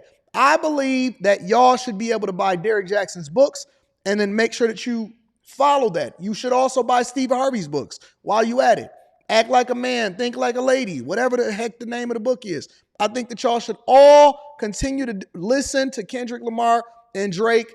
Make sure that you go and live your life just like Gunna and YSL and do all of the things that you love about the community. Keep going to church, pay your tithes and offerings, give extra. They're going to give you 100-fold and a 4-fold blessing. Make sure that you do all of the things that you wanted to do. Go and move to Atlanta and Houston. It's the Black Mecca. Go to Mocha Fest and have a good time. I think that y'all should go over to California and continue to sleep in your cars, do van life. You deserve all of it. You deserve every single thing that you want, that you advocating for. Go protest. Go and cancel your graduations. Go get some PPP loans. Do everything that you want to do. Go get it. Go. Vote them in. Have them. Let them represent you. Win. Do it. I'm at the point now where I think that it's a lot of us that should just separate ourselves. There needs to be two different communities, people that actually care and people that want to continue to do what they want to do and then embrace this trash culture that's got us in this place in the first place. Have at it. Go get it. Go take care of it. Yeah. I think that we should throw all of our tax dollars behind Greg Abbott and making sure that we continue to bus migrants over into the places where y'all at, to take y'all jobs and to take y'all opportunities. Let me go ahead and get to some of the super chats, and then we're going to continue over with the show, because what's the point? What's the point? You dedicated, you ignorant, you continue to follow these idiots. Have y'all seen Jamal Bryant's podcast? It's 100% focused on. Amen01 says, 80, thank you for direction on investing and not fumbling the bag. Shout out to you, my friend. I appreciate you. Absolutely. Let's see what else we got going on. Shout out to my dog, Nubian Pharaoh, in the building. Don't show London all ears. Listen, when you come here, and shout out to you, and this is my advice for you because I appreciate you. Don't go to Atlanta. Don't go to Houston. Don't go to Chicago. Don't go to Los Angeles. Don't go to New York. Don't go to San Francisco. Don't go to none of those places. Let them be. Let them be. Go visit the Nashvilles. Go, you know what I'm saying? Like, go visit the places that's actually ideal for you when you come over here and you come kick it with the people over here in the United States of America. But all of these blue cities, matter of fact, don't even do it. Don't even do it. Don't even come over. Don't visit. Don't do nothing. Don't pass go. Don't collect $200. Don't do nothing. Shout out to Nubian Pharaoh. I appreciate you. Also, my guy, Miami-Dade County Clerk of the Courts. Shout out to you. Says, just ordered my God Love All merch. Shout out to you, Anton. The hoodies and the hats look fire. Listen, I don't get nothing from this. I get zero. 100% zero. So when y'all buy this stuff, y'all actually supporting y'all friends and y'all family over here in the Bag Chasers. Make sure y'all tap into the Patreon. Link is in the description. And thank you for continuing to support the show. Solution Trucking Channel says, AD, now you know Fani Willis is the biggest donator to this church. Money is their God, not Jesus Christ. Will Livingston, shout out to my dog Will Livingston, says, this brother is taking down his church for political reasons. I'm shamed for this church. Solution Trucking Channel says, I bet you didn't know Jamal Bryant is Geno Jennings' cousin. I did not know that. And Geno called him out for being a false prophet. Ooh-wee. Ooh-wee, family going against family. T. Crawford says, how much gold and silver is a nice amount to have? Apparently, whatever it was that Judas had taken as a result of trading on Jesus. Sister, shout out to my girl, sister. Mr. AD, what is the difference between Stormy and Fanny? The different positions that they were sitting in when they went in. Let me be quiet. Shout out to my girl, sister. Victor Williams Jr. says, I don't see God's children at that podium. They are Satan's minions. Everybody in that audience and Blackity Blacks watching are eating this up too. Y'all are some fools. Talk your talk then. Get it off then, big dog. McCole. Wellness Emotion says, 80, I smell souls burning, blasphemy. Lordy. Talk to him. Listen, the road to righteousness is narrow. Zero Books Experience says, Jamal said, don't fight the simping. Don't fight the simping. Unreal. Chase Barnes says that cadence and hymns from them is so horrific. Everybody who can fit, get to the chopper, escape from Atlanta. Shout out to Chase Barnes. I appreciate you. Thank you for contributing, big dog. AP Funny says, hey, Anton, I'm an entrepreneur at ATL. This is an example of how many older people are in the way of the next generation ready to make a difference here. I agree with you. I agree with you. Jesus H. Christ Jr. came through and said that they wanted to contribute into the platform. I appreciate you. Shadow Dragon TV says, this is the black community, character over color. That's what we should be rocking with, character over color. Tia Marie too. Shout out to my girl Tia Marie says, I'm sorry, but this is a bunch of knee slapping, toe tapping, shucking and jiving on the black hand side and shooby-doobying. This on-code culture is sad, and it disappoints me. But they will say that Anton is crazy. Chris Simmons says, so the same Jamal Bryant who told his congregation that Jesus was 85% wrong in his entire life and told a pastor that is married to a man that the black church is wrong for not accepting this. This is beyond disheartening, shaking my head. Ooh, I didn't know all of that. Y'all about to make me go on a crusade against tearing down these false prophets. Kofi says, I want to vomit. Simpery is outrageous. Men led by women, shaking my head. Scatman in the building says, these are the types of false prophets we have in Georgia. I better get the heck up out of there. Amir Taylor says, didn't Cat Williams talk about light-skinned black ate the devil? I love y'all. I appreciate y'all. Thank y'all for supporting the platform. We got to continue on with the show. Where we at? Let's go into Trump, y'all. Let's deep dive into it. Let's go into all things Trump so I can give y'all an update on what's going on with his case, the hush money trial, all of that and so on and so forth. Make sure y'all hit a like for the algorithm, subscribe to the channel and turn on your notifications. This is Stormy Daniels. Stormy Daniels and her testimony on the sexual encounter with Trump. It is a dramatic day in former President Trump's criminal hush money case as Stormy Daniels is on the stand testifying as a key witness. Daniels has been detailing her first meeting with former President Trump, the sexual encounter she says they had. Let me say this before we get started. Everybody that you meet is not cool with you. Everybody that you talk to is not your friend. Everybody that you get introduced to, you don't have to do business. And every woman that you have an interaction with that shows you interest, you don't have to have sex with. You never know. One day you could run for president, and next thing you know, you fighting a hush money trial because they wanted to get famous and they wanted to benefit off of the fact that you had that level of visibility, and they wanted to continue to make some money off of it, even though they had been past the wall. Every woman that you meet, you don't have to necessarily take down. Y'all got to have discernment. You got to have some discipline. You got to make sure that you don't put yourself in a position to suffer as a result of it. You will be great one day, and you made a decision based off of your current circumstance. And when they were smiling in this picture, little did he know he was going to be sitting in the courtroom over a hush money trial of a woman pretending to cry and say certain things in order to continue to take you down. Had, including revealing testimony about the days and years after that alleged sexual encounter as well. Prosecutors argue Trump orchestrated a $130,000 payment to the adult film actress ahead of the 2016 election in exchange for her silence about that alleged affair, and then falsified documents to cover up those payments.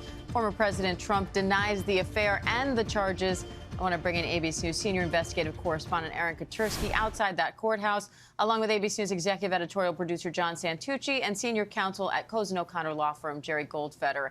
Aaron, what's the latest from court, and what do you make of Stormy Daniels' testimony so far?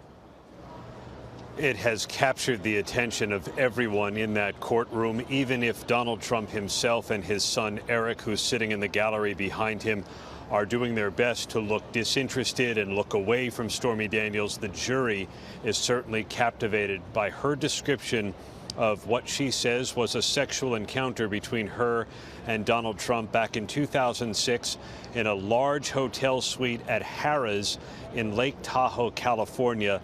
Stormy Daniels said that she had been there as part of an adult film production company sponsoring a hole at a golf tournament, and she described in vivid detail, almost too much detail for the judge at times, who asked prosecutors to move it along, how she was in the suite. She remembered being in the bathroom and seeing a leather toiletry case. She remembered Old Spice and Pert Plus. And then not Old Spice. Not the Old Spice. Hey, hey. No, dog, don't let her see your toiletry bag with the Old Spice in it. Don't let her see your travel bag.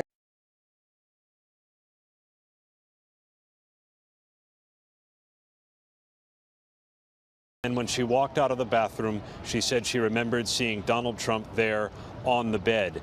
Were you threatened? Prosecutor Susan Hoffinger asked her. She said, well, there was a power imbalance and he was sort of blocking the way, but she said she didn't feel threatened. Eventually the two had sex, she said, but as she began to describe that encounter, the sexual encounter, that's when the defense objected and the judge sustained the objection.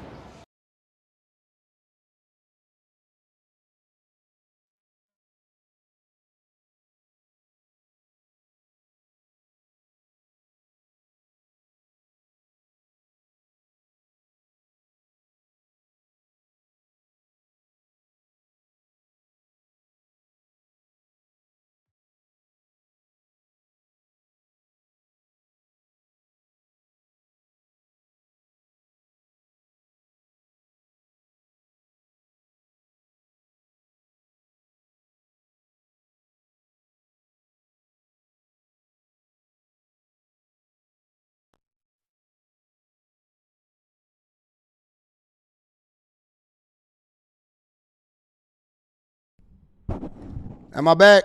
All right. Apparently the button got hit, or the cord had got disconnected. So this one wasn't necessarily my fault. I didn't leave it on mute on purpose because I didn't mute myself. But what I wind up doing was, I guess the cord had got knocked out or something like that. But gentlemen, the things that you do today can come back to bite you tomorrow. The things that you do today, gentlemen, can come back to bite you tomorrow. Do not find yourself in a position to where a woman can be sitting there going into detail about what it is that y'all did sexually outside of the hotel room.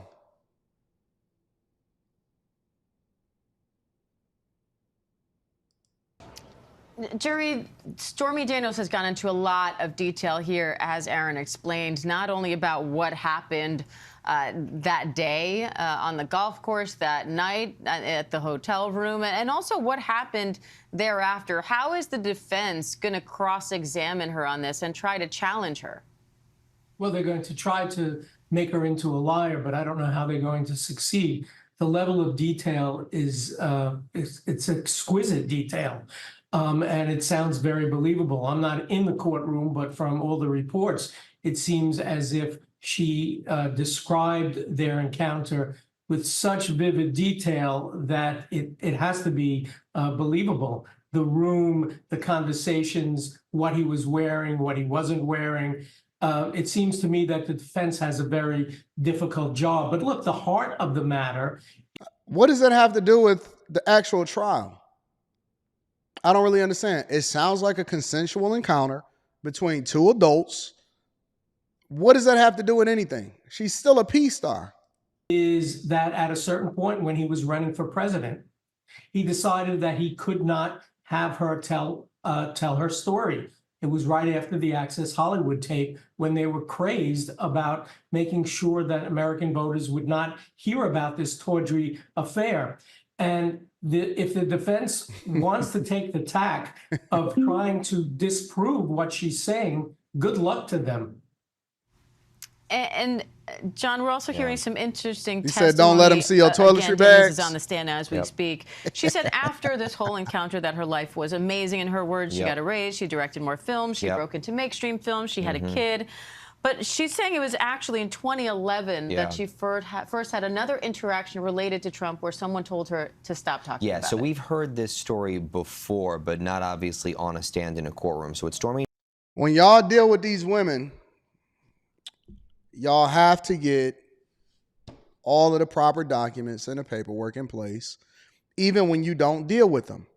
So any woman that you have in your presence, you have to take her through the paces, especially if you are a man that is going in a certain direction. But for all of you young guys, I know that y'all don't believe in DocuSign. I know that y'all don't believe in lawyers. I know that you don't like spending money because, it ain't getting me no box. So I can spend $40 on a box. That $40 box is going to come back to bite you, big dog.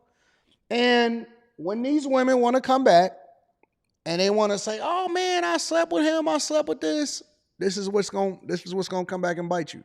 Now we got a whole hush money trial, right? You could have solved for this. You could have got the consent agreement, the non-disclosure agreement. You could have got the, what am I missing here? The confidentiality agreement, depending on what role she played in your life and within your organization. They're not just going to be quiet just because. Listen, when she go broke, or when she has, she was quiet the whole time when her life was amazing afterwards. But then when things start getting a little bit shaky or they wanted a little bit more money, be careful. Be careful. Daniels is now speaking about Diane is that in 2011, she gave an interview to In Touch magazine where she talked about her encounter, her relationship with Donald Trump, her interaction. Didn't go much further than that, kept it very 30,000 feet. However, she's talking about an incident now in June of 2011 in Las Vegas. She was in a parking lot, apparently coming out of a Mommy and Me class with her child. And she says a man approached her and threatened her to not continue telling her story about her encounter with Donald Trump. The man allegedly said, according to Daniels, quote, he told me not to say anything at all and I was scared. Now, according to our team, Stormy Daniels apparently getting emotional on the stand while recounting this. Notice she's been wearing glasses, according to our team, raising them up, not to get them foggy as she's becoming, pretty emotionally upset.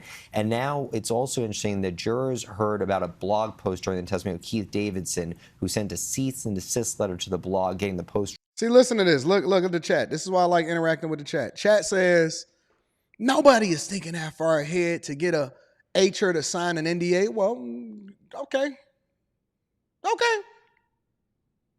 Listen, I'm not going to sit here and try to convince you. Them days is over. The days of Anton from AntonDaniels.com trying to go back and forth with y'all and arguing back and forth about whether or not y'all should do this and do that. Cool. I don't think you should. I don't think you should think that far ahead at all.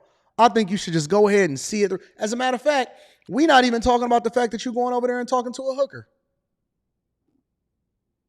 You don't see this as a, do you not see this as a problem, or the fact that you feel compelled to even go talk to a hooker and then let alone not protect yourself when you go and talk to the hooker in the first place? I don't think you should I don't even think you should wear rubber, as a matter of fact. I think you should see it through. This live stream today is a live stream of confirmation. I think you should go. Have at it. Make it happen. Don't think it through. That's the reason why you're in the position that you're in the first place. Get to it. Removed about that exchange, about that sexual encounter with Trump. So again, that's 2011. So let's just, bring the timeline out to everybody here. 2006, the sexual encounter. 2007, the last time Donald Trump and Stormy Daniels see each other. 2011, the magazine interview, this encounter with a man approaching her in a parking lot, basically saying, stop talking about Donald Trump. We are building closer and closer to the crescendo, if you will, of 2016, Keith Davidson, Michael Cohen, catching and killing her story. And Jerry, up until now, the super chat judge shortly. has warned the prosecution, particularly when talking about the sexual encounter, that we don't need all the details here, right, to sort of slow down in that respect. How important are the details to this part of the story? What happened after and now as she starts to try to tell her story, and when she says she was first told to keep her mouth shut? Well, these details present a texture for the jury to have a feel of her truth-telling, of Talk to her, Rihanna. OG Rihanna. OG Rihanna in the chat, she said, "You be surprised how many don't make you sign anything." her recollection of all of her encounters with Donald Trump. Let me tell you something. I'm so paranoid and I'm so cautious when it comes to people nowadays. Dog, you can't get past my wife to get to me without signing the paperwork. My wife is like, Anton, did you make her sign that paperwork? My girl, my heart, my wife is like, Anton, don't let that girl come around you without signing no paperwork. Yeah. Love and business partner. She like, this chick ain't about to come over here and fumble the bag. Under no circumstances. Under no circumstances. Get the lawyer on the phone, have them send the paperwork, make sure that you record it and all of that stuff. We don't play no games. We play 0 games. That's my eyes and ears. Oh, Anton, I know that she's an inspiration, but did you make her sign the paperwork first? Okay, continue to do what y'all, you know what I'm saying? Keep creating, keep cooking up. Podcast time, let's get to this money. Hey, listen, promotion, marketing, and all of that. Yeah, this is great. But make sure that she signed that paperwork first, though.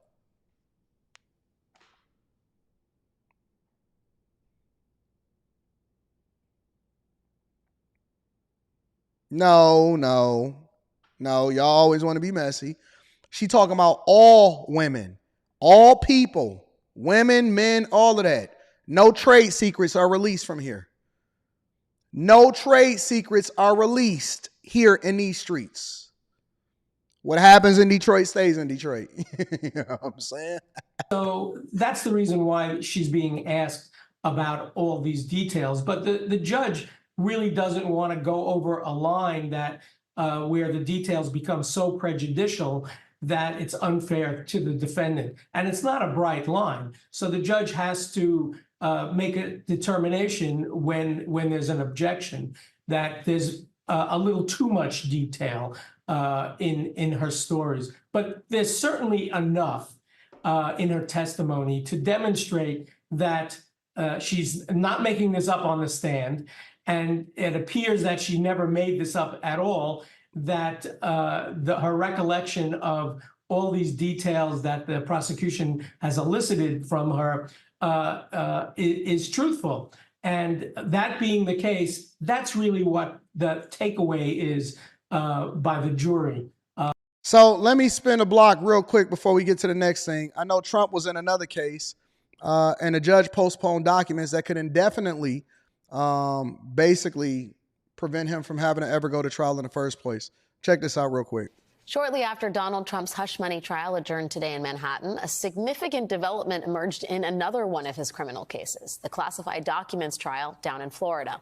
Today, the judge overseeing that case, Judge Aileen Cannon, postponed that trial start date indefinitely. It was originally set to begin in less than 2 weeks on May 20th, but now it is unlikely to happen before the 2024 election. So, just giving y'all an update on everything Trump related. Let me read some of these super chats because we got to continue on with the show. What we got going on next? Oh, I got a couple good ones. Lined up for y'all. But I want to make sure that we keep in time and that we're not going over time. So we're going to go ahead and have to revisit this a little bit later. You know what I'm saying? Let me read some of the super chats, and then we're going to continue on with the show. Series A 5274 says, I heard him say 2006.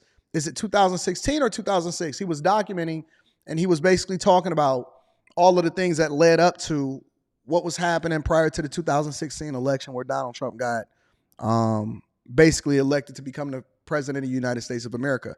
So the initial encounter, I think was 2006 is what they were saying. And then it led all the way up into 2016. So that was the context of what he was talking about. DJ Kane in the building says, AD, this whole weekend, everybody wanted to hear Kendrick Lamar diss records. Zero Drake requests. They hear Drake too much. Okay, I'm not really sure what that has to do with the Millionaire Morning Show, but we can talk about it on After Hours. I appreciate you. Trendy Locks. What up, Trendy Locks? What up, baby girl? I love you, Trendy Locks. The Carolinas DJ K Smooth says, peace, Anton and everyone. I know this is off topic, but are you voting in the upcoming Rivian annual meeting for directors, auditors, and executive compensation? I vote for every notification that I get. So usually I get a notification in my email based off of being a shareholder. And yes, I do vote. I participate whenever I have an opportunity to have my voice heard.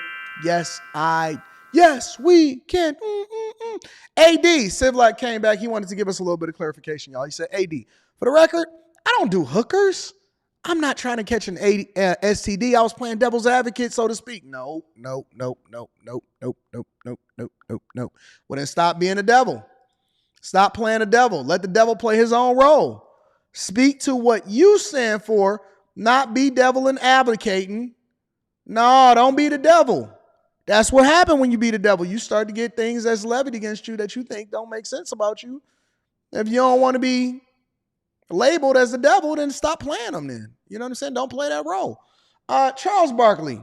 I did a recent video of Charles Barkley. I want to revisit Charles Barkley because he recently had a conversation with Shannon Sharp, and he talked about athletes going broke, and he talked about a lot of other things. But one of the things that he also talked about was something that I think that some of us experience, because we don't necessarily align with people based off of the color of our skin, but based off of the content of your character, right? And so a lot of times we get called a sellout. I have not seen this video, but somebody sent it to me. Let me deep dive into it. That goes back to what we talked about earlier. I always want to uplift black people. Correct. Always. Mm-hmm. I'm proud of your success. And I know people gonna hate on you. I know people gonna hate on me, and they're gonna be black. I said, but man, I love to see black people doing good. I love to see us win. I love it. But I was like, I'm old enough and I'm around enough to know there's gonna be some hate coming toward me, especially if they disagree with something I say. Right. But I want you to win, but I don't want you to win more than me. Now I see if you win more than me, now I got to question your sexuality. Yeah. I got to question, how black are you? Because, bro, I'm like, come on, man. I mean, I criticize white quarterbacks. But if I criticize a black quarterback, man, see, I should have known old Buck Nancy Shannon. I know he gonna take care of the white. Come on, bro. No, man. And number one, I've been watching for a long time, obviously. I never seen you try to get clickbait, ever. No. I said, yo, man, I take this responsibility because I do know. But I'm not going to tell black people they right all the time. No. If you want that, I'm not your guy. If you wrong, you're wrong. I got to tell you you're wrong. I said, yo, man, no. We can be wrong. But also, on the other hand, when I see some shit happen to a black player of the community, I'm going to step in. Right. I had it was interesting. Why is it so important?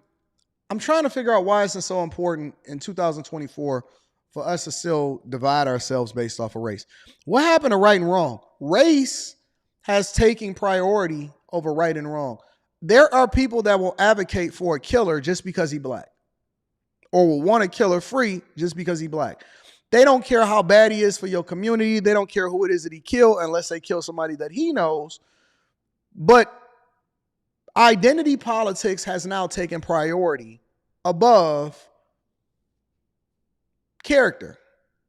The whole O.J. Simpson thing, even him passing away, people were more concerned about whether or not he was black and if he got off because he was black, but versus whether or not he actually did it. Still to this day, on both sides. White people was happy that he was gone. Black people was happy or not happy or whatever, and they were still defending him and saying, well, he should have got off, all of this stuff. And we just so divided. We so divided, and people are picking and choosing. You know, I just looked at this picture of Stormy Daniels. Jesus Christ, Trump really did see it through, didn't he? He really did see it through, didn't he? Good God. Listen, I know I'm being distracted right now, and we're going to get back to Charles Barkley. But Jesus, he really did see it through. What a bad deal. What a horrible deal.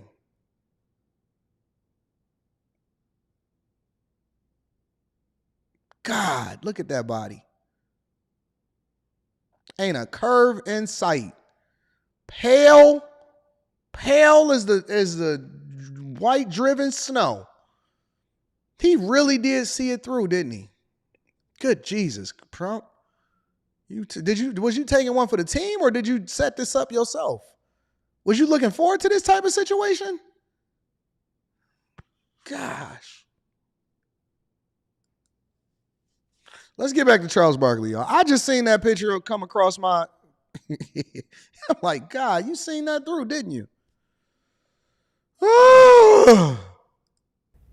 There's a couple things happened recently that I talked to my mentors and friends about. One was O.J. Simpson, and one was Michael Porter Jr. And I said, I'm not sure how to handle this O.J. thing. They said, what do you think? I said, man, I don't have any respect for men who hit women, and I think he killed them 2 people.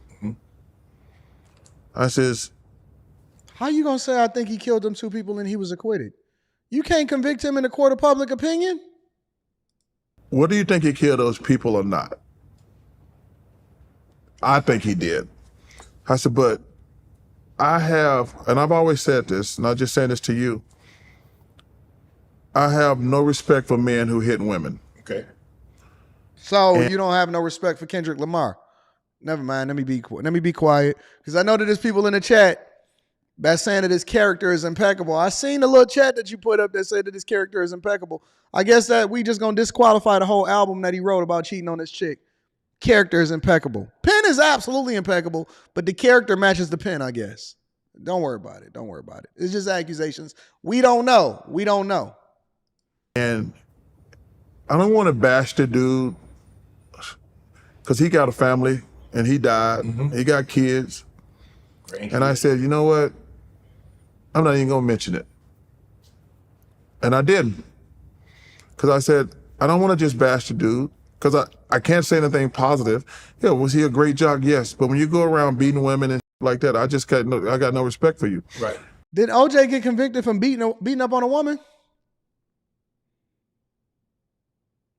I'm not aware. Chat, keep me up to date. Keep me in the perspective. Did OJ get convicted for hitting a woman at some point?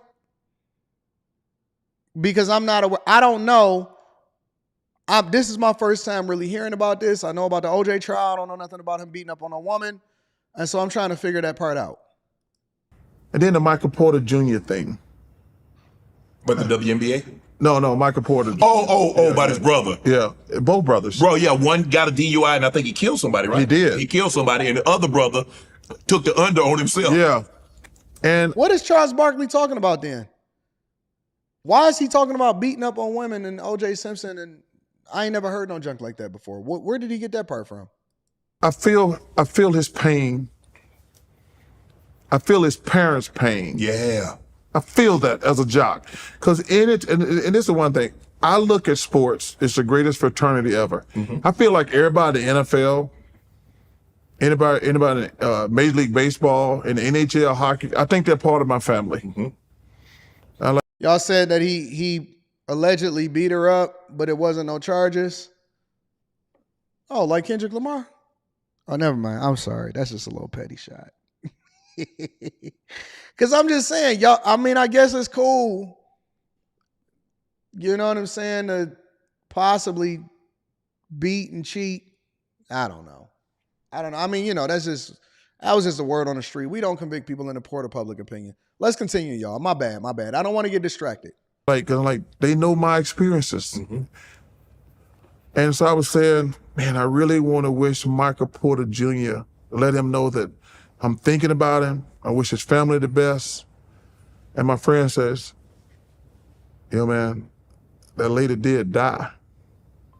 And I was like, yeah, you got a point there. Like, because if I said, hey, man, I wish you the best. I'm thinking about you. Because I know that it's got to be painful for his family with his brother and his other brother going to jail. Yeah.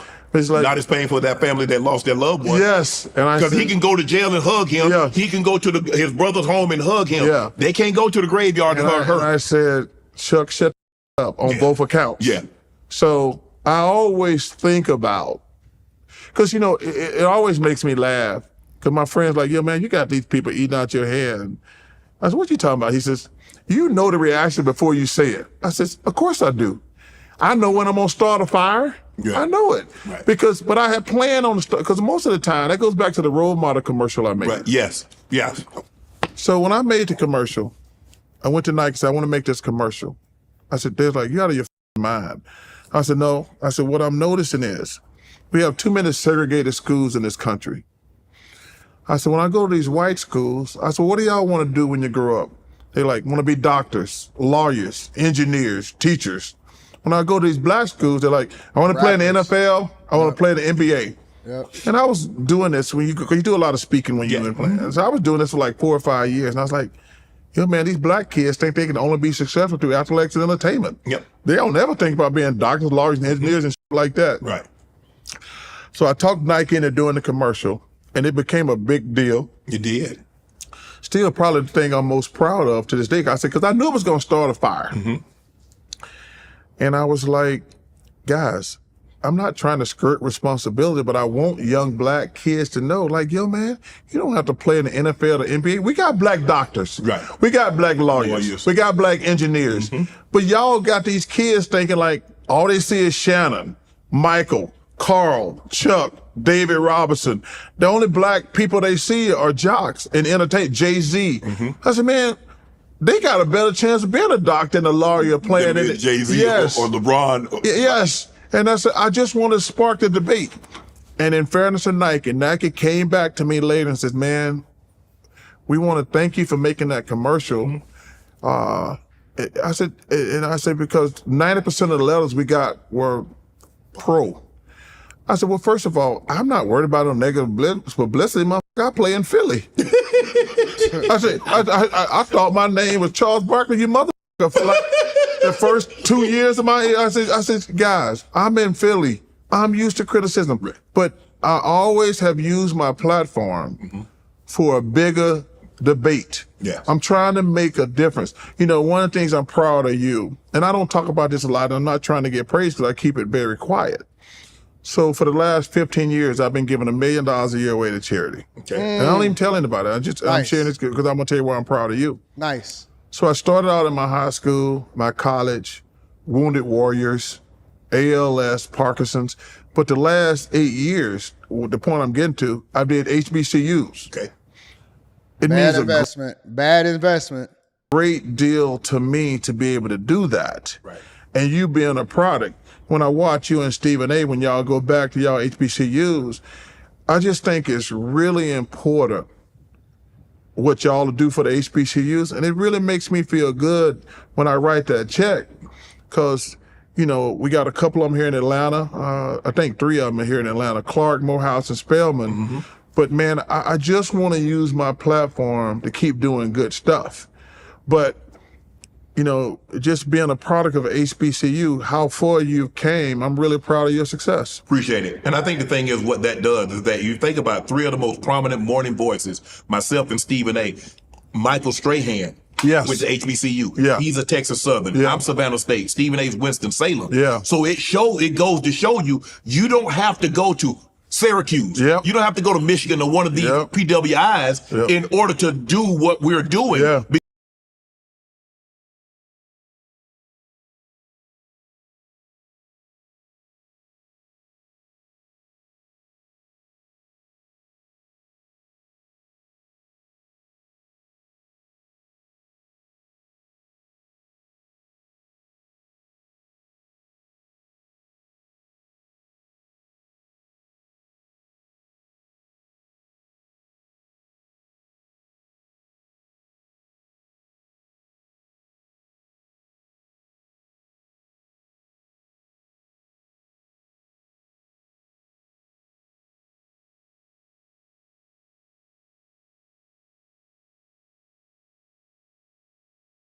because we're living proof of that. How does this keep happening, bro? They don't care about. Here's the thing. This is what I take away from this whole thing, right? Thank you, y'all. Thank you for the chat for continuing to keep me up to date. Matter of fact, after this, I'm gonna go and get my soundboard and I'm gonna make the adjustment so this don't happen again. What I take from this whole situation is, regardless of how much you do for other people, regardless of how much you are a pillar of your community, doesn't matter how much money that you give to black people or HBCUs, doesn't matter whether or not you marry a black wife, it doesn't matter whether or not you actually raise black children, doesn't matter how much you've done for the community, but doesn't matter how much you've done for people. The truth is, people are still going to hold you accountable, and they're going to play identity politics, and they're going to then say that you aren't a reflection of what they want to happen in the black community, regardless of how successful you are, regardless of how much you live your life. I personally hear that shit every single day. Every day. They'll celebrate and champion people that use diversity, equity, and inclusion and identity politics in order to promote themselves and don't give anything to their community, even so much so to where they are not even a reflection of the thing that they preaching to you about on their platforms. They not married. They be baby daddies. They be the worst for the community. They ain't never built nothing. They ain't never actually poured into the community. They ain't never did nothing for nobody else. All that. But it sounds good. And so, but me on the other hand, almost 98% of everybody that I got hired or working for me is black, white, black wife, child, never cheated, no baby mamas out there, no nothing, no problems, no trouble, no issues, no nothing. Clean as a whistle, don't have no record, college educated, still a pillar in my community, still an advocate for people, help people out every day. But then they'll say, hey, you're the sellout and this person is the best advocate. So it doesn't actually matter what your fruits are. The only thing that matters is whether or not you represent something to them in their mind. The results is not real for them. The only thing that matters is what sounds good to them. That's it. That's it. And this is why I don't align with people based off of identity. People will say anything. Don't matter how many awards you get, don't matter how much you did for people or none of that. They will say anything and they will tear you down in an instant because the only thing that matters is how they feel in a court of public opinion. Let me move on. I'm going to read a couple of the super chats. And then after I read some of the super chats, hold on, let me make sure I get that right. After I read some of the super chats, then we're going to continue on with the show.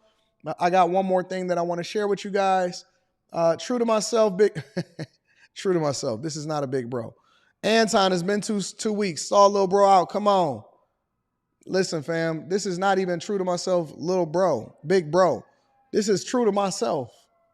This is true to myself with a different account, bro. Come on, man. Listen. Pips usually last 60 to 90 days anyway. So you're on a performance improvement plan, big dog. Common Man 80 says things changed in the 1960s. Women used to be women back in the old days. Incredible. Wow. Shout out to you. Courtney Smith, true to myself, if I give you a wrench, I'm afraid you're going to take it back out on all of the people that was teasing you during the time you got on your pip. Courtney Smith says Trump's current name is Stormy for Horseface. Stormy is Horseface. Trump's current name for Stormy is Horseface. That's a good one. I like that one. Drew says OG beat the wife because of the pics. Barkley says OG beat the wife because of the pics. I'm not familiar with that. I'm completely unfamiliar with that. Mars says Shaq ex-wife said she never loved him.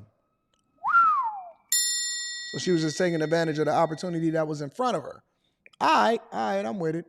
All right, y'all. Last but not least, I want to revisit a conversation. So, I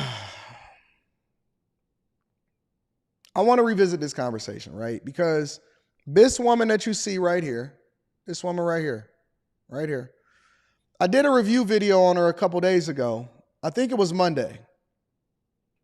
I did a review video on her on Monday where she was basically crying and complaining about not being able to find a job. I don't know if you guys remember it. Let me refresh your memory. I did a review video on this woman, and she was basically complaining about being unemployed. She cried to her boyfriend and said, oh my God, her name is Hannah Wu. Or no, Julia Faye. Her name is Julia Faye. Julia Faye. And so she was crying. Let me make sure of something. Let me just double check something really quickly.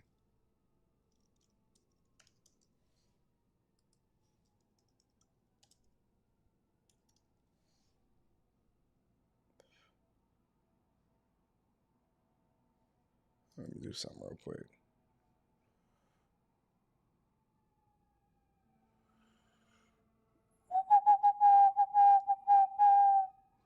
So this woman, Julia Faye, because I like to give credit to all of the content creators. There's a lot of ambulances out here. Or fire trucks anyways. I like to give credit to the content creators. So basically what she did was she was complaining about the fact that she was getting rejected. And she was having a problem, right? And so she called and she cried to her boyfriend. So let me revise y'all memory and let me bring y'all up to speed.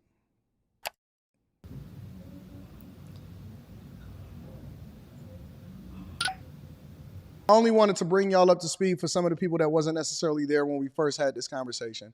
But long story short, she was even crying before she ever got the rejection. And she was like, yo, I'm going to get rejected. I'm going to cry. And then they rejected her and then she cried. Then she called her boyfriend and then she got back into bed the next day. And this is her the next day getting into bed. And so she spent all of her time in the bed the next day and so on and so forth, right? So we did that review video. And then for some reason, I just had this sneaking suspicion. And I was thinking to myself, let me go back and review this. Was I a little too hard on this woman saying that she need to put her big girl panties up and all of that? And then I realized that prior to that, she actually quit her job. So she's on this journey of trying to find a new position and trying to get hired. And she's crying about the rejection that came along with it. But she actually had a really, really great job at Spotify as a data scientist. And she left without a backup plan. She left without having another job. She left because she felt like, and I was having this conversation with the women yesterday. She left her job as a data scientist. Wasn't fired, wasn't laid off. She actually recorded it, and I'm going to show it to you guys on this upcoming video. She left her job without having something else because she just felt like that she had emotionally outgrew, or it was too tough for her at this point, or she liked the first 3 years, but she didn't like the current direction of what things was happening in or whatever. So instead of her finding another job, she decided that she wanted to quit. And now she's making videos about her job search and complaining and crying about the fact that she ain't got no income and she ain't got no money coming in. I couldn't believe it. I had to go back in the archives and I went through her channel and I'm like, let me see what's going on. Because I was actually concerned and I was trying to figure out, why is she having a difficult time actually finding a position? Is there something wrong with her? What's her work history? I wanted to know what she did for a living. Take a look. This happened just a few weeks before she started going on her job search. Because I am quitting my job today.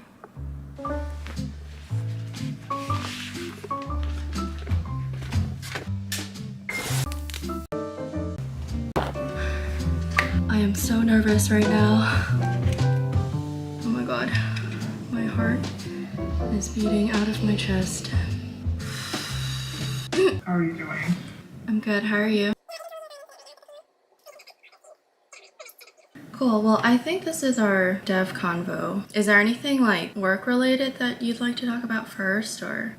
Cool, so I have some news for you. I'm putting in my 2 weeks. I think I'm just gonna take a break. I don't really have anything lined up as of right now. Well, I did a lot of thinking over the break, and I just felt like this would be a good move for me in the long term. keep telling y'all that a lot of y'all have self-inflicted wounds, and this is why it's so difficult for me personally when I review these videos to feel sorry for you guys. You guys are working from home, you're sitting in your bedroom, you got the big white windows, everything is great, you got these high-paying jobs, and then you get a mental health check day where you take a break or a vacation and you get inspired by something else, and next thing you know, you make a dumb decision, you have a self-inflicted wound, and this is how I know a lot of y'all ain't living in the real world. I see these videos, y'all send them to me, and then I have to do a little bit more research. And I realize that the stuff that y'all doing or the reason that y'all in this situation is because it's self-inflicted. This had nothing to do with a woman getting laid off or a problem or an issue or they having problems at their job. This is them. They woke up one day and they was thinking about it over the break. And her boyfriend should have told her, girl, if you don't sit your butt down and if you want another job, then start getting your resume together and putting it in and start finding something else. I've never heard of somebody just leaving with no safety net whatsoever. Maybe this is a woman thing. Maybe this is the new thing that comes along with diversity, equity, and inclusion, women's rights, all of this stuff. But it's stupid. It's just dumb. It's dumb as hell. And this is why I be cracking up. And y'all be like, oh, Anton, you're not passionate. You don't have enough empathy. No, I'm paying attention to what's going on. Ain't nobody stupid.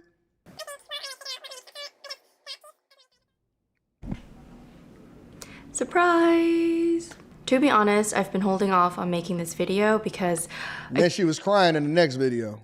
Just don't know what to say, but I've decided to speak to you all as if I were speaking to my friends in real life and have this be a conversation from the heart versus something more scripted.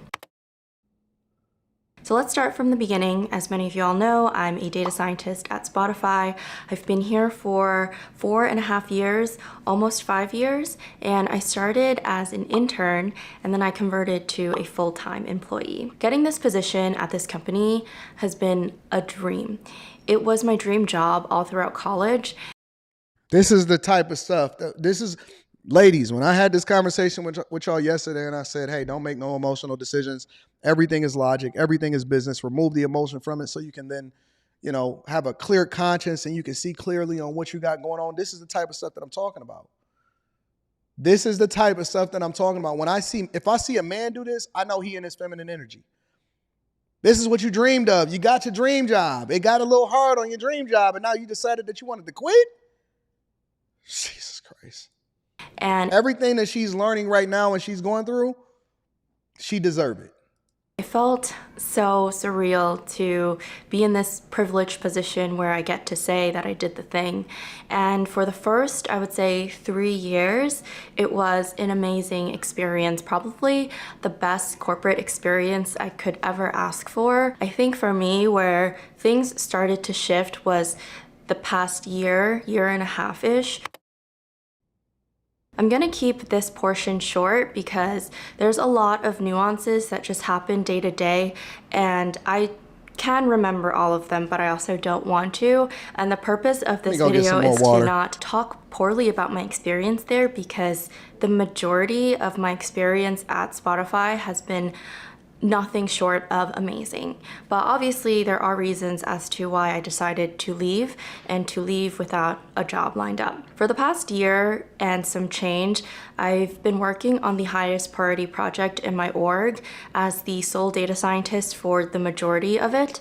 And I was working like 10 to 14 hour days, give and take, for months on end. And I'm sure there are folks out there who work more demanding jobs, but that was just not the expectation that I had of my role. And I do think the tipping point for me was just the constant pressure from certain stakeholders. Like I said, this wasn't just for a week or two, it was for months. And at a certain point, I started to develop insomnia. This entire situation at work made me so anxious that I couldn't sleep, I didn't exercise, I didn't really do anything except for work. And a big side effect from a demanding 9 to 5 is you getting pulled away from your real life. So at one point I had to stop creating videos.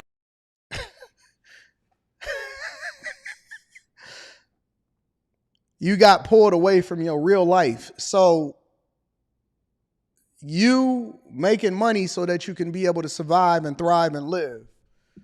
It wasn't your real life. Your real life was being able to make videos for people and not even really make no money as a result of it. It was taking me away from my real life. Ma'am, so you got to work some 10, 12-hour days during the week. I do it every single day. I stopped working out, my mental health. I wasn't able to make videos for you guys. So, I decided it's time to let go. So you don't get another job. You just go ahead and just hit the button on them. I got it. We got it. And this is the primary way where I kind of release my stress, something that I love to do, and this was taken away from me. In September, I posted 1 video. In October, I posted 2 videos. And then I had this one video that I pushed out with a really cryptic title because I was just kind of really fed up, but I couldn't really tell you all explicitly what was happening. So I kind of just vented all of my anger and put it into this one video. And then when I did push myself to post videos, I realized that I just didn't have time to do anything else in my life, which is not really healthy. I was really burnt out at that time and I failed to recognize it. I think it took my therapist to tell me that. It took my manager to kind of say. Shout out to therapists encouraging you to do I told y'all therapy was a scam. Y'all need some life coaching. Y'all don't need no therapy. Y'all need a life coach. It sounds like you're burnt out. And I'm like, oh, really? And then I think the final push was these constant breakdowns for no reason where I'd just be crying because I'm so stressed. Another factor was that the economy is really bad. So there wasn't a lot of upward mobility or movement. I think I had to really make an extremely strong case.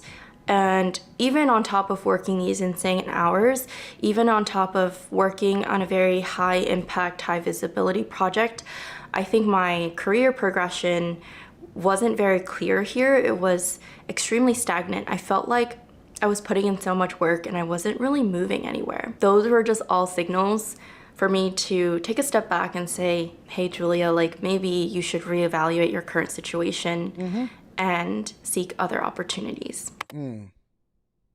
So I decided to start job searching around October. The market was pretty bad back then, but I think it's kind of worse right now. So I just shot my shot. I got around 5 HR calls. 3 of them amounted to a role that I was interested in, and they were also equally interested in me. And then it took a month and a half for me to get to final rounds with one of the companies. And at the end of the day, they called me and said that I was a great candidate, only positive reviews, but they decided to go with someone more senior with more years of experience. I was just so out of love with the thing that I was doing. I just wanted to escape with the first opportunity that I got. So I was really, really upset. I remember calling my sister on the phone and just bawling my eyes out. So that was the end of November. And then the week after, we got the layoff announcements, have another vlog for that. That was a really, really tough week because the same week my grandpa passed. So I was like, okay, I'm going away for a month. This is not ideal. I wish I had a job lined up and I can just quit and take this vacation relaxed and happy, but that's not the case. So I'm just gonna go on vacation, kind of think through things and come back with a game plan. This past trip to China was just so eye-opening to me because obviously I experienced the pain of losing someone that's very, very close to me for the first time in my life. But also, when I attended my grandpa's funeral, I was able to meet a lot of different people from different walks of his life. And I got to learn so much about his life, not only through the beautiful eulogy that my dad kind of met him. I was like this when I met him. I feel like life is short because life has been really long. Warranted that not everyone's going to live until they're 89, but when you live in New York City, one, you're always comparing yourself to other people, and 2, you're comparing yourself to yourself and just racing against time, but for what, right? Why? So it truly is removing yourself from your environment gives you this clarity that. So long story short, what she's basically saying is that it was layoffs at Spotify. She wasn't one of the people that was laid off at Spotify, but then things were stressful. A life event happened. She decided to go to the funeral when she came back from the time that she was at wherever it was that she was at, she had this epiphany, which then led for her to then say, hey, guys, I'm going to put in my 2 weeks. I don't even want to work here anymore, and I'm going to take a different job opportunity, even though I had already experienced the rejection that came along with the fact that the job market wasn't as robust as I thought that it was.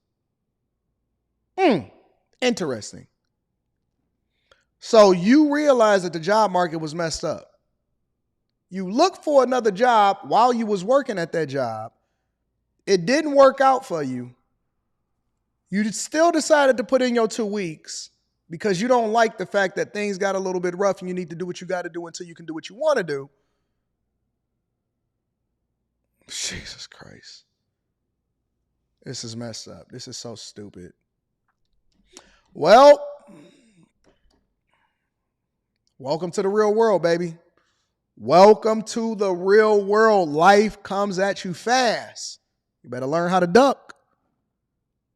You better learn how to duck, baby. Life comes at you fast. Welcome. So I'm glad that I did a little bit more deep diving to understand what was going on. I hope that the people that surround her is not necessarily enabling her, but they are being smart about giving her a reality check of what's really happening out here in these streets, because the streets don't love you, baby girl. It's going to be rough for you out here in these streets.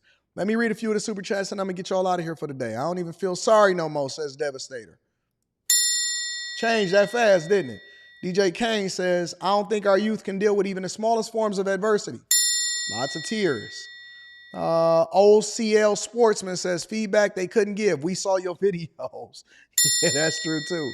Trendy Locks is in the building. Shout out to Trendy Locks for the fireball. I appreciate you, Trendy Locks, for always holding me down. Thank you, my love. Tech Coach Ralph is in the building. Says, note to self, don't record yourself quitting your job and putting it on YouTube, then running the Victim Olympics recruiter. Sorry, it's not a good fit. Especially if you're going to still work in corporate America. Last but not least, my girl. Sister said, Mr. AD, my therapist is Jesus. Hallelujah. Amen. All right, y'all. We got Wednesday night popping off tonight, so that should be fun. And like I said, I think I'm only going to do like an hour. I'm going to get my thoughts off, and then I'm going to make sure that I capitalize on sleep. Sleep, man. I'm going to make sure I capitalize on some sleep. I love y'all. I appreciate y'all. Y'all are the greatest audience on the face of this earth. I'm so very glad and so very thankful to have you guys as a part of my friendship group. Make sure you tap into the Patreon. Link is in the description as well as pinned to the top of the chat. Also on top of that, Tiege Hanley, 40% off your first order, plus 20% off for life and a free gift. Make sure you get that. That link is in the description. And then last but not least, I love you guys. I love you. I appreciate y'all.